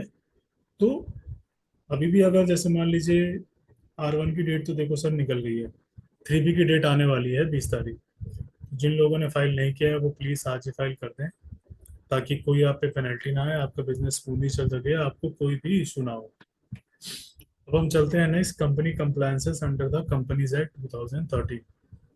इससे पहले जो हमने डिस्कस किया वो रिटर्न वगैरह, चलिए ये तो होता ही है, जीएसटी रिटर्न वगैरह देखिए कंपनीज वगैरह में। तो उसके अलावा अगर मान लीजिए आप कोई प्राइवेट लिमिटेड कंपनी वगैरह या फिर 1% कंपनी एलएलपी वगैरह चला रहे हैं, तो उसमें आपके कंप्लायंसेस क्या होते हैं, वो बहुत मैंडेटरी होते हैं, और उसके तो पेनल्टीज बहुत ज्यादा होते हैं। लोग कंपनी वगैरह इसलिए नहीं बनाते हैं प्राइवेट लिमिटेड कंपनी, वो क्योंकि वो कहते हैं सर इसमें कंप्लायंसेस बहुत ज्यादा होते हैं, इसमें पेनल्टी प्रोविजंस बहुत ज्यादा होते हैं, पर इसके फायदे भी बहुत सारे होते हैं। पेनल्टी प्रोविजंस तो देखो सर उनके लिए नुकसान करते हैं ना जो चीजें काम पे नहीं करते, टाइम पे नहीं करते, मतलब कंपनी बना ली, बैलेंस शीट वगैरह बना, लेकिन फाइलिंग टाइम पे नहीं कर रहे हैं, तो देखो उसमें गवर्नमेंट की गलती नहीं होती है। आपने बिजनेस कर रहे हैं, बिजनेस कर रहे हैं आप, रिटर्न्स वगैरह सब बना रहे हैं, आप चीज़ें टाइम पे फाइल नहीं करे तो पेनल्टी तो आप पे लगेगा ना। तो आप चीज़ें टाइम पे करिए आप, क्योंकि लैक ऑफ नॉलेज भी मैं कह सकता हूँ इसको, कि लोगों को नॉलेज नहीं रहता है कि ड्यू डेट्स वगैरह क्या होती है। तो वही ड्यू डेट्स वगैरह के बारे में आपको मैं अभी थोड़ा सा बताऊंगा, प्लीज़ उस चीज़ को ध्यान से सुने। क्योंकि मैक्सिमम लोग जब लोग प्राइवेट लिमिटेड कंपनी बनाए काम करते हैं, सीएस के पास रहते हैं, ठीक है, सीएस के पास बहुत ज़्यादा वर्कलोड रहता है, तो वो कभी कभी क्या होता है वो स्किप हो जाता है, कभी कभी क्या होता है सीएस ये कहते हैं कि हमारे पास कंपनीज की तरफ से इंफॉर्मेशन नहीं आई, इसलिए हम टाइमली रिटर्न्स फाइल नहीं कर पाए। तो क्या क्या होते हैं मैं आपको जरूर बताता हूँ। आपने मान लीजिए कोई कंपनी बना ली, मैंने आज कंपनी बनाई, तो सबसे पहला कंप्लायंसेस क्या होता है कि उस कंपनी बनाने के 30 दिन के अंदर मुझे एक बोर्ड मीटिंग बुलानी होती है। उस बोर्ड मीटिंग में मैं कुछ भी कर सकता हूँ, मैं बैंक अकाउंट खुलवा सकता हूँ। सबसे पहला कंप्लायंसेस होता है कि मुझे एक ऑडिटर अपॉइंट करना होता है जो मेरी कंपनी की बैलेंस शीट वगैरह को ऑडिट करेगा, चेक करेगा और उसको आगे फाइल करेगा। ये मुझे 30 दिन के अंदर करना होता है। और फर्स्ट एजीएम से, और उस फर्स्ट को उस ऑडिटर को, जो मेरा फर्स्ट एजीएम होता है उसमें रेटिफाई करना होता है, मतलब अप्रूव करवाना होता है। तो एजीएम कैसे होता है वो मैं आपको आगे बताऊंगा। तो सबसे पहले आप नोट करिए, आपने आज कंपनी बनाई, मैंने 1 तारीख को कंपनी बनाई, मतलब मुझे 30 तारीख से पहले पहले एक बोर्ड मीटिंग बुला के ऑडिटर अपॉइंट करना पड़ेगा। और उस ऑडिटर अपॉइंटमेंट को फाइल करने के जो फॉर्म होता है एडीटी 1, वो मुझे आगे आगे 15 दिन तक फाइल करना पड़ेगा। अगर मैं फाइल नहीं करता हूँ तो उस पर पेनल्टीज कहते हैं। क्या पेनल्टीज है, कितने हैवी पेनल्टीज है, थोड़ा सा रुकिए वो भी मैं बताऊंगा। पहले कंप्लायंसेस के बारे में बात करें, पहली पेनल्टी बता के आपको डरा दूंगा तो फिर आप आगे तक रुकोगे नहीं। तो पहले हम जान लेते हैं कि कंप्लायंसेस क्या क्या होते हैं। 30 दिन तक आपको बोर्ड मीटिंग करना होता है, और हर मतलब हर 6 महीने में आपको 2 बोर्ड मीटिंग करनी है। मतलब पूरे साल में आपको, अगर नॉर्मल प्राइवेट लिमिटेड कंपनी, तो आपको 4 board meeting company 4 board meeting करनी होगी, जिसके लिए आपको 7 दिन पहले नोटिस आपके डायरेक्टर्स को और शेयर होल्डर्स को देना होगा। कि मतलब मान लीजिए मैं अगर 10 तारीख को मीटिंग करना चाहता हूँ तो मैं 3 तारीख को या 1 तारीख को डायरेक्टर्स को नोटिस दूंगा कि मैं हम 10 तारीख को एक मीटिंग बुला रहे हैं, जिसमें एजेंडा आप लिखेंगे कि हम ये काम करने वाले हैं, हमें ये काम करना है। तो आप लोग इस मीटिंग में प्रेजेंट हो जाइएगा प्लीज। एक होता है 1% कंपनी जिसमें सिर्फ एक डायरेक्टर होता है, तो उसमें बोर्ड मीटिंग का कोई वैसा कोई मैंडेटरी नहीं होता है, आप साल में 2 बोर्ड मीटिंग भी कर सकते हैं। फिर आता है INC 28 declaration of commencement of business. जैसे क्या होता है, मान लीजिए आपने कोई कंपनी बनाई, आपने कंपनी बनाया, आपने उसमें लिख दिया कि मैं 50,000 रुपये कैपिटल लगाऊंगा। तो सिर्फ लिखने से 50,000 कैपिटल लगाऊंगा काम नहीं चलता है। आपका बिजनेस कमेंस ही नहीं होगा जब तक आप फॉर्म INC 20 फाइल नहीं करेंगे। INC 20 फाइल करने के बाद ही आप कोई बिजनेस में चेंजेस कर सकते हैं। सबसे पहले आपको INC 20 फाइल करने के लिए क्या करना पड़ेगा, आपको अपनी कंपनी का बैंक अकाउंट खोलना पड़ेगा। और जैसे मान लीजिए मैं 2 डायरेक्टर हूं, मैंने कहा 30,000 मैं डालूंगा, 20,000 मेरा भाई डालेगा। तो हम दोनों को अपने अकाउंट से पैसे डालने होंगे कंपनी के बैंक अकाउंट में। और उस बैंक अकाउंट स्टेटमेंट के साथ INC 20 फाइल करना पड़ेगा। तब मेरी कंपनी को बिजनेस कमेंसमेंट सर्टिफिकेट मिलेगा। उसके बाद मैं कुछ बिजनेस में चेंजेस या ऑल्ट्रेशन या फिर आगे कुछ कर सकता हूँ। ये जो बिजनेस कमेंसमेंट सर्टिफिकेट है वो 180 दिन के अंदर फाइल करना होता है। बिजनेस कमेंसमेंट सर्टिफिकेट में आपको क्या फाइल करना होता है मैं फिर से बता देता हूँ। जो भी आपने अपना शेयर कैपिटल का अमाउंट बोला है वो आपने अपने बैंक में डाल दिया है, उसका डिक्लेरेशन आपको बिजनेस कमेंसमेंट सर्टिफिकेट में डालना होता है। अगर आप नहीं डालते हैं तो आप फाइल नहीं करते हैं तो उस पर पेनल्टी कितनी है आपको, के कंपनी को 50,000 की पेनल्टी हो सकती है। और डायरेक्टर्स को 1,000 रुपीज पर डे की पेनल्टी हो सकती है जब तक वो फाइल नहीं करेंगे। ये तो अलग है, ये तो पेनल्टी है। 50,000 पेनल्टी तो लगेगी। अगर लेट फीस की बात करें, लेट फीस की बात करें तो मैक्सिमम लेट फीस आपको 5,900 रुपये देना पड़ जाएगा। सोच लीजिए कितनी पेनल्टी एक छोटा सा फॉर्म फाइल करने के लिए। आपने 50,000 कैपिटल रखी, 50,000 आपने नहीं डाला, 50,000 गवर्नमेंट ने आपसे ले लिया, 50,000 रुपये आप पेनल्टी दो। जब तक आप फॉर्म फाइल नहीं करो तब तक 1,000 रुपये पर डे डायरेक्टर दे गया। डायरेक्टर डिस्क्वालीफाई होंगे, कंपनी आपकी स्ट्राइक ऑफ हो जाएगी। बहुत सारे कंप्लायंसेस होते हैं, इसलिए प्राइवेट लिमिटेड कंपनी बनाइए, सोच समझ के बनाइए। अगर बना रहे हैं तो कंप्लायंट रहिए, कंप्लायंसेस सारे पूरे करिए। कंप्लायंसेस में कोई डिले मत करिए, क्योंकि बहुत सारी पेनल्टीज हैं, ये आपको मैं बता रहा हूँ। फिर आता है एनुअल जनरल मीटिंग। आपको अपने फाइनेंशियल ईयर के क्लोज होने के 6 महीने के अंदर अंदर आपको एक एजीएम करना होता है। जैसे मान लीजिए 31 मार्च 2024 को मेरा ये ईयर क्लोज हुआ, तो मुझे एजीएम कब करना होगा? मुझे एजीएम करना होगा 30 सितंबर 2024। और एक और दो एजीएम्स के बीच में, अगर मान लीजिए मेरी कंपनी इस साल बनी है तो मैं अपना पहला एजीएम 15 महीने में कर सकता हूँ। मतलब मैं दिसंबर में भी अपना एजीएम कर सकता हूँ कंपनी बनने के 15 महीने के अंदर अंदर। तो मैं अपना दिसंबर में भी एजीएम दिखा सकता हूँ। एजीएम में हम क्या करते हैं, एजीएम में हम डिविडेंड वगैरह अगर डिक्लेयर करें तो वो हम दिखाते हैं। अगर कोई जो हमने फर्स्ट ऑडिटर अपॉइंट किया था उसको रीअपॉइंटमेंट या फिर रोटेशन वगैरह ये करते हैं, वो दिखाते हैं। अपने जो फाइनेंशियल स्टेटमेंट हम बनाए हैं वो हम दिखाते हैं। ध्यान ये रखना है कि जो एजीएम आपका है वो बिजनेस आवर में होना चाहिए और किसी पब्लिक हॉलीडे में नहीं होना चाहिए। ऐसा नहीं आपने मतलब एजीएम आपने पेपर्स में बना दिए, 15 अगस्त का आपने एजीएम दिखा दिया। 15 अगस्त को कौन सा एजीएम होता है? 15 अगस्त को तो इंडिपेंडेंस डे होता है, छुट्टी होती है। तो ये गलत है। तो इससे आपको पेनल्टी प्रोविजंस हो सकते हैं, आप पे पेनल्टी लग सकती है। तो इन चीजों का ध्यान रख के आप अपना एजीएम करें, ताकि आपको आगे कोई दिक्कत ना हो। फिर होती है एनुअल आरओसी फाइलिंग। कुछ आरओसी फॉर्म्स फाइल होते हैं एओसी 4, मतलब आपने ड्यूरिंग द ईयर जो भी बिजनेस किया, आपने बैलेंस शीट बनाई, उसको मैं फाइल करूंगा एमसीए में एओसी 4 फॉर्म में 30 days after the closure of AGM. मतलब मैंने 30 सितंबर को एजीएम किया, तो मुझे फाइल करने की ड्यू डेट क्या होगी? 31 अक्टूबर 2024। अगर मैं फाइल नहीं करता हूँ उसमें मैं क्या फाइल करूंगा? फाइनेंशियल स्टेटमेंट, मतलब बैलेंस शीट, पीएल। अगर मैं फाइल नहीं करता हूँ तो मैं जब तक फाइल नहीं करता हूँ मुझे पर डे की 1000 रुपए की पेनल्टी, सॉरी, पर डे की 100 रुपए की पेनल्टी होती है। सिमिलरली MGT 7 क्या होता है? एनुअल रिटर्न होता है, जिसमें हमें शेयर होल्डर्स के बारे में मेंशन करना होता है कि ड्यूरिंग द ईयर कोई चेंज तो नहीं हुआ या कोई नया शेयर होल्डर आया, कोई मीटिंग्स वगैरह हमने जो की, जो हमने एजीएम वगैरह किया, वो हमें अपने एजीएम से 60 दिन के अंदर फाइल करना होता है। सेम अगर नहीं फाइल करते हैं तो पर डे की 100 रुपए की पेनल्टी होती है, जब तक हम उसको फाइल नहीं करेंगे। DI 12 क्या होता है? Appointment and resignation of director. अगर मान लीजिए कोई हम अपॉइंटमेंट या रेजिग्नेशन दिखा रहे हैं, तो जिस दिन हमने डायरेक्टर रेजिग्नेशन दिखाया, मैंने 8 डायरेक्टर से रिजाइन किया, मुझे 30 दिन के अंदर उस फॉर्म को फाइल करना होता है। अगर नहीं करते हैं तो रोज की 100 रुपए की पेनल्टी होती है। मैक्सिमम ये पेनल्टी 5,900 तक ये पेनल्टी चली जाती है। फिर आता है DIR 3 KYC। मतलब आप मान लीजिए किसी कंपनी में डायरेक्टर है।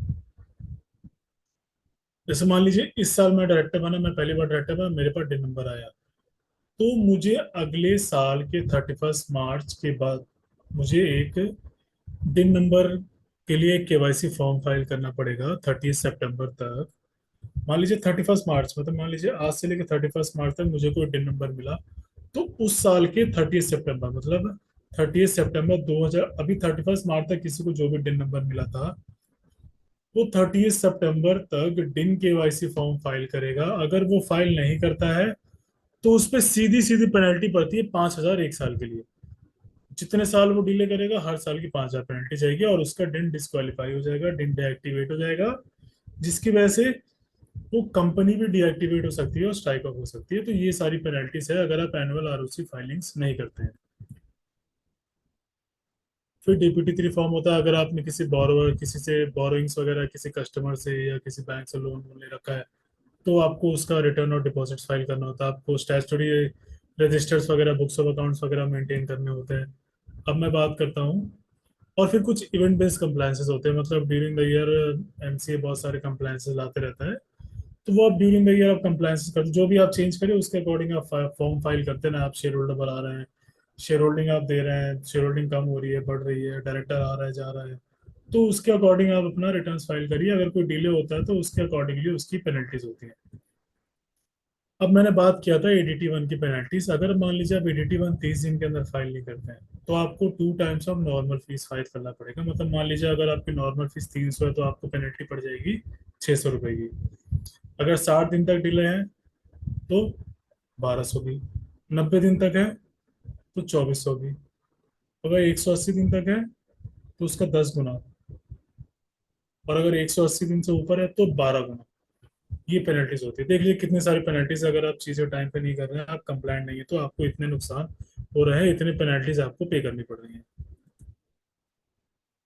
हमने प्राइवेट लिमिटेड के बाद में बात कर लिया। अब सिमिलरली हम बात करेंगे एलएलपी के बारे में कि एलएलपी के कंप्लायंसेस क्या होते हैं। एलएलपी कुछ कंप्लायंस होते हैं कि आपको प्रॉपर बुक्स ऑफ अकाउंट्स होना चाहिए, आपके पास प्रॉपर एनुअल रिटर्न होना चाहिए, आपके प्रॉपर स्टेटमेंट ऑफ अकाउंट्स होनी चाहिए, आपको ITR file form file ITR file file करना, मैंने आपको पहले बताया था कि आईटीआर 5 आपको फाइल करना पड़ेगा। और अगर आपका अगर टैक्स ऑडिट के आप एलिजिबल है तो आपको अपना टैक्स ऑडिट कराना पड़ेगा। अगर टैक्स ऑडिट नहीं कराते हैं तो उसमें कितनी पेनल्टी थी, 1.5 लाख रुपए की। ये मैंने आपको पहले बताया था। देखो हर चीज़ में पेनल्टी है, इसलिए रिक्वेस्ट यही है कि टाइमली चीज़ों को करें, डिले ना करें, ताकि आप पेनल्टी से बच सके। अब फॉर्म्स कौन कौन से फाइल होते हैं वो मैं आपको बता देता हूँ।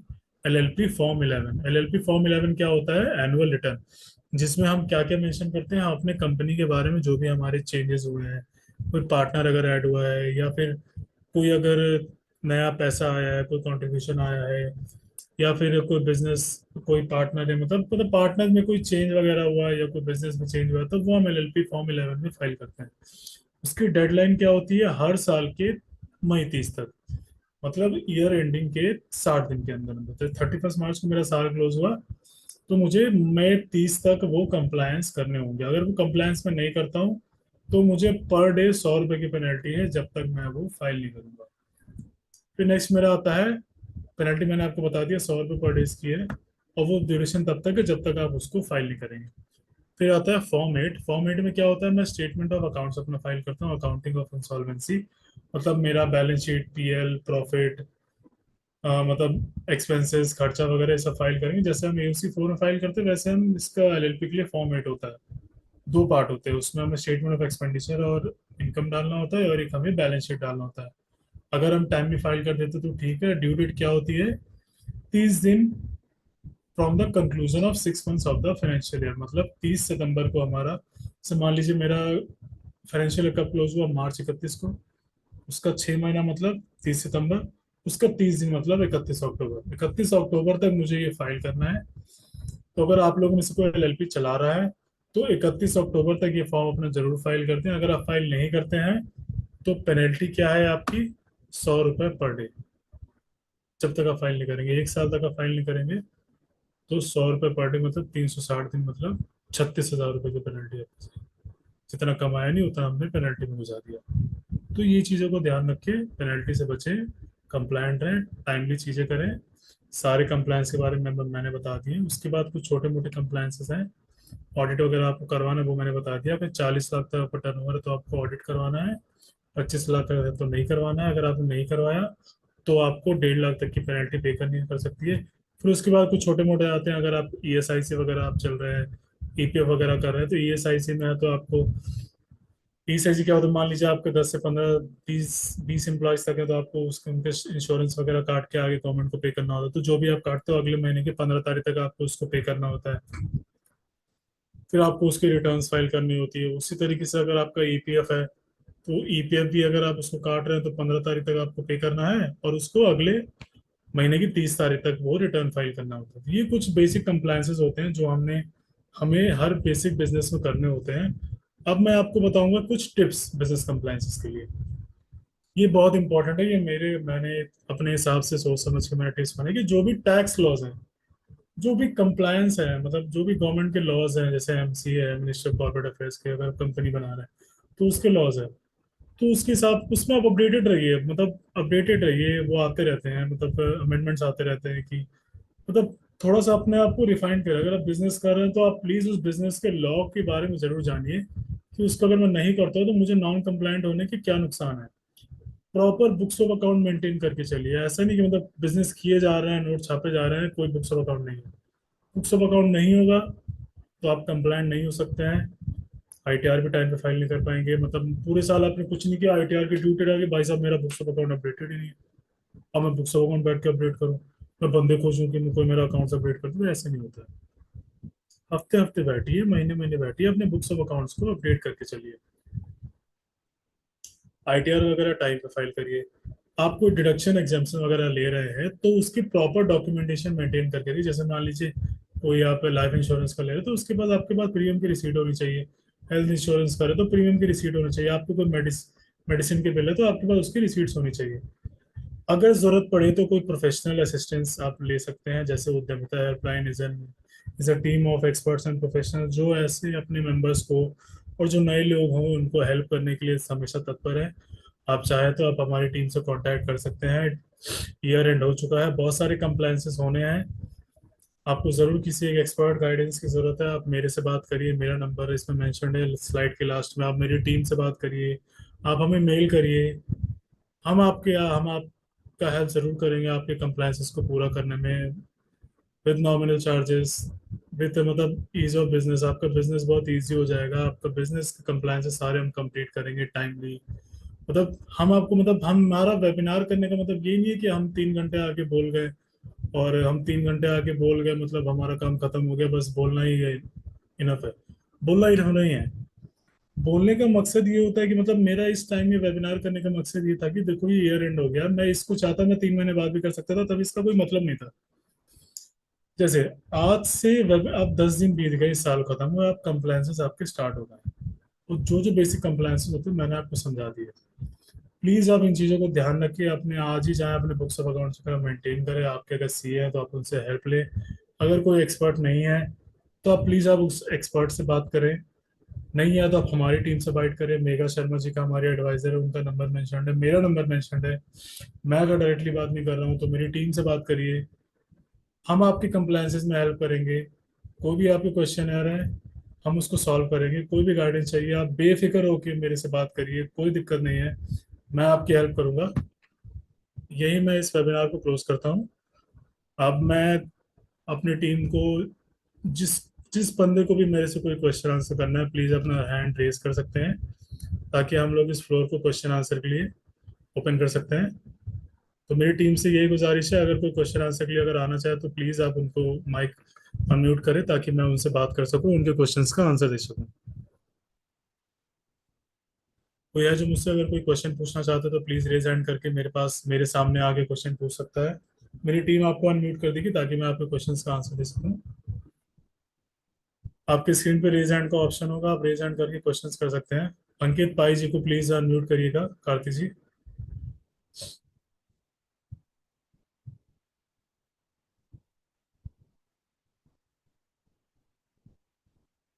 क्या मेरी टीम में कोई सुन रहा है? अंकित पाई जी को प्लीज अनम्यूट करिए। हाँ जी, मैं आपको यहाँ पे पा रहा हूँ।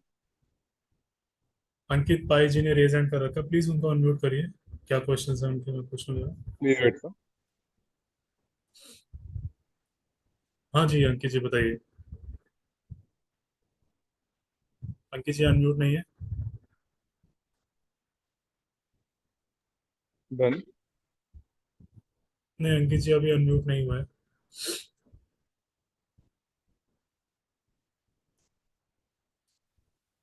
हाँ जी अंकित जी बताइए। अंकित जी क्या आप सुन सकते हैं?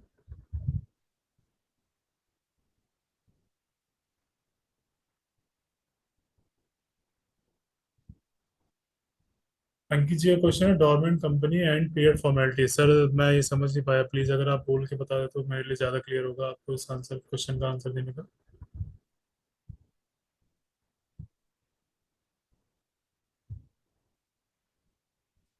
अंकित जी मैं आपसे फिर रिपीट कर रहा हूँ, प्लीज आप थोड़ा डिटेल में अगर पूछ पाए तो मेरे लिए बहुत इजी रहेगा आपके इस क्वेश्चन का आंसर देने के लिए।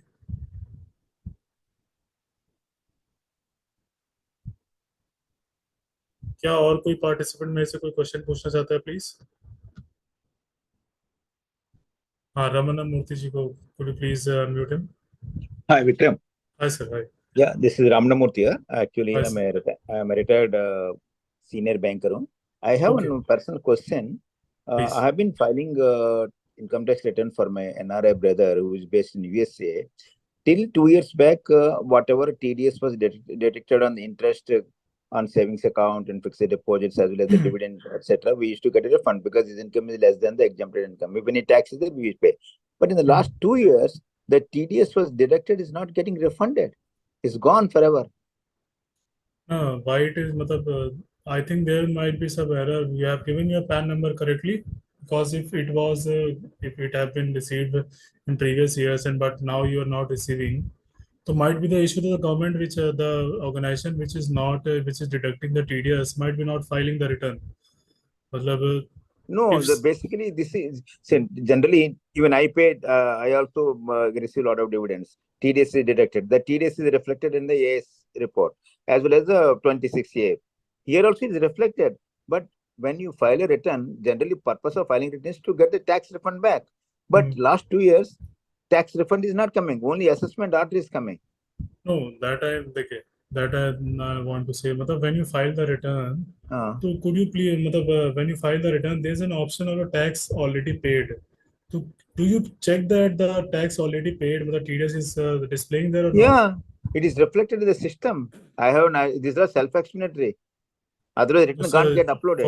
For that you have to coordinate contact with the income tax department. Might be there something error with the income tax department. Okay. Because sometimes the refund takes time to. Sometimes it comes No in 1 refund month. here. Refund is not given. Assessment order is coming. This is a blah blah blah, but no refund has come. But that's it. No, the TDS is mentioned in on your form 26 Oh As. yeah, of course. So everything is okay from your side. There is Yes. something error with the income tax department. You just write Or, a letter.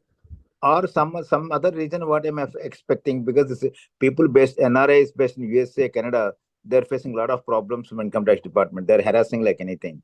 Basically, under the DTA, the income what they're earning here, whatever small amount that they need to declare there or some. I don't know whatever is the reason, but it's not clear.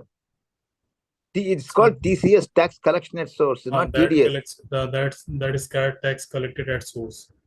So for Those that, are sir, I'll just request you to contact the concerned assessing officer, who is your assessing officer.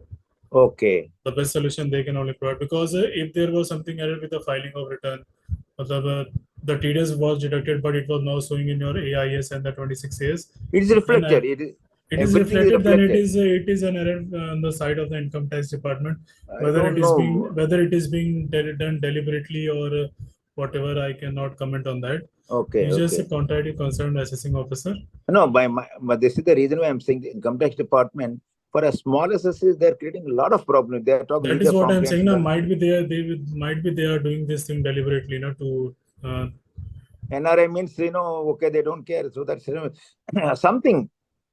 This is a very peculiar. They should not be doing this kind of small things to spoil the name. I know. I strongly condemn these type of things. No, they are doing this thing deliberately to harass the NRIs. And for information, I can tell you openly, I had another personal issue where the short-term cap loss carry forward was not picked up by the this one system. As a result, demand has come. When I filed a rectification, they added extra income and extra tax. They asked me to pay more. When I met the income tax officer, 2-3 times I met him.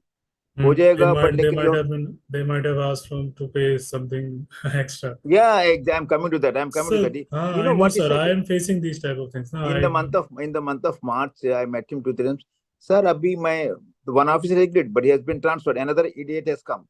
He says, बाद में देखेंगे, March में we are busy. April में आराम से बैठ के बात करेंगे. He said. I said, what is this he's talking about? In fact, I thought of complaint to CBDT, but the point is, it will affect him. For me, tax issue, but the issue, the kind of lethargic attitude. Just they wanted to create a problem. Some of the officers are doing this deliberately to just charge the income unofficially, no? No, that's what I'm saying. No, because I asked 2-3 chartered accountants because I well connected with all the CA friends in the WRC everywhere. So this is a standard thing. They expect something. Why don't you appoint them? Why don't you go? I know, sir. I agree. They expect something. That's why he says, why don't you go through your CA? He says, Baba, I'm khudi. Then I'll go through some other person too. Because if you can just file a petition against that. You just file a complaint against the department, whatever it is. If you file a complaint, etc., they will ask other new things. Show me that capital calculation.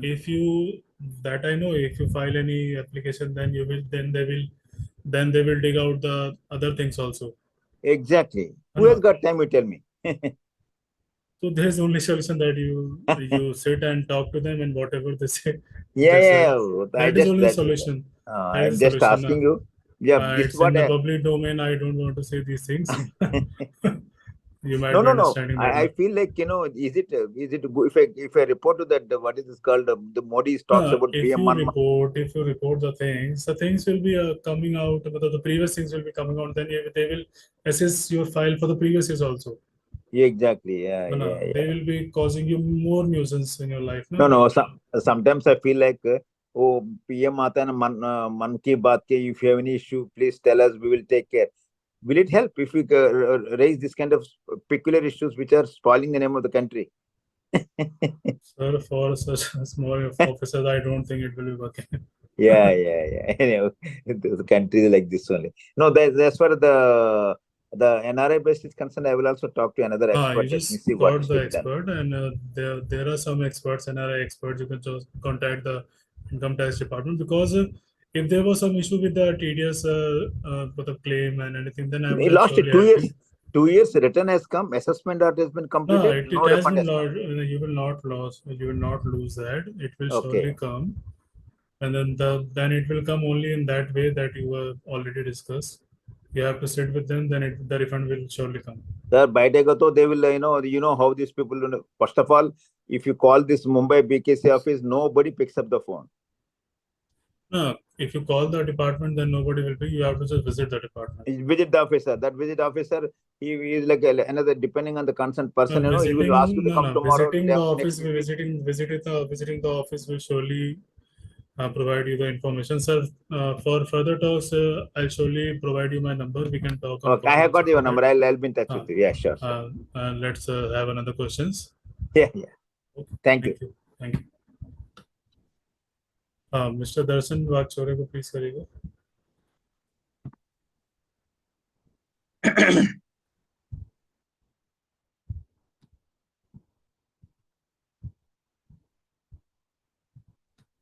Any further questions? I hope अब और कोई questions नहीं है हमारे पास.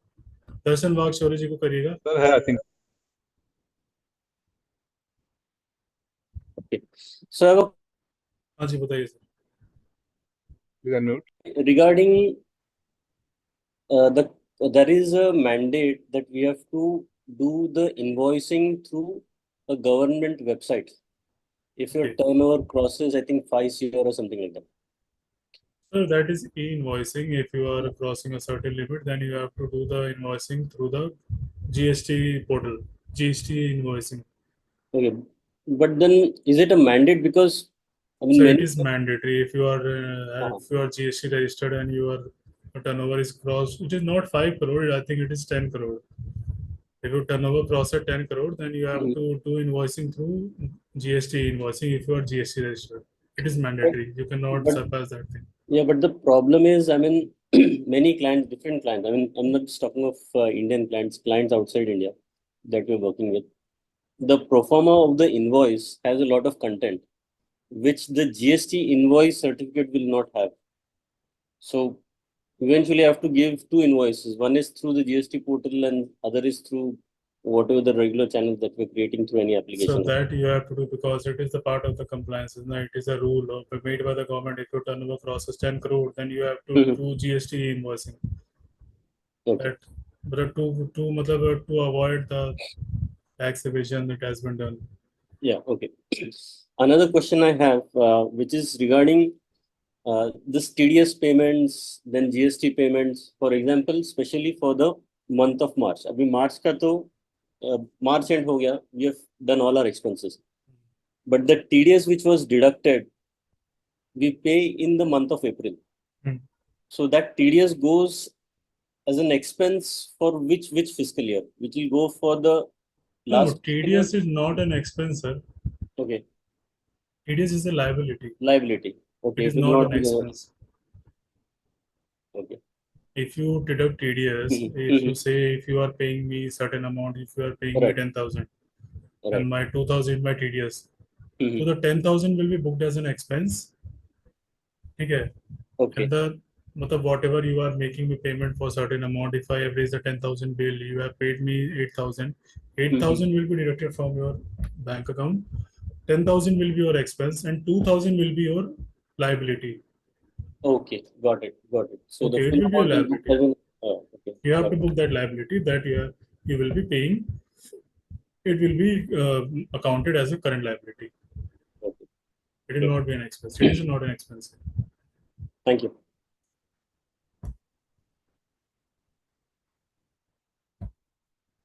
Mr. Sukumaran Najeesh.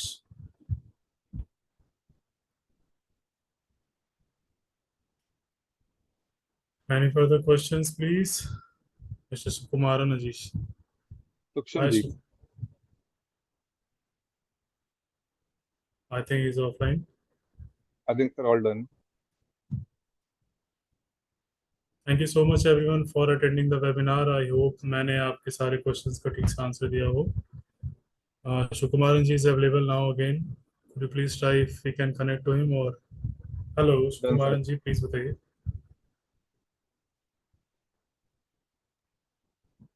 Hello. So you can ask your question. Sukumaran ji, could you please ask your question? Hello, sir. Are you able to hear me? Yeah, please. Sir, like in 2019, I just started a commercial construction, Okay. and it got completed in last year, that is 23. I started getting the rent also. So which ITR form I need to file to claim the deduction, like depreciation of the building and all expenses towards it? No, the construction you made was for which purpose? The construction you made was for which purpose? मतलब it was a commercial or it was a residential? Hello? Hello?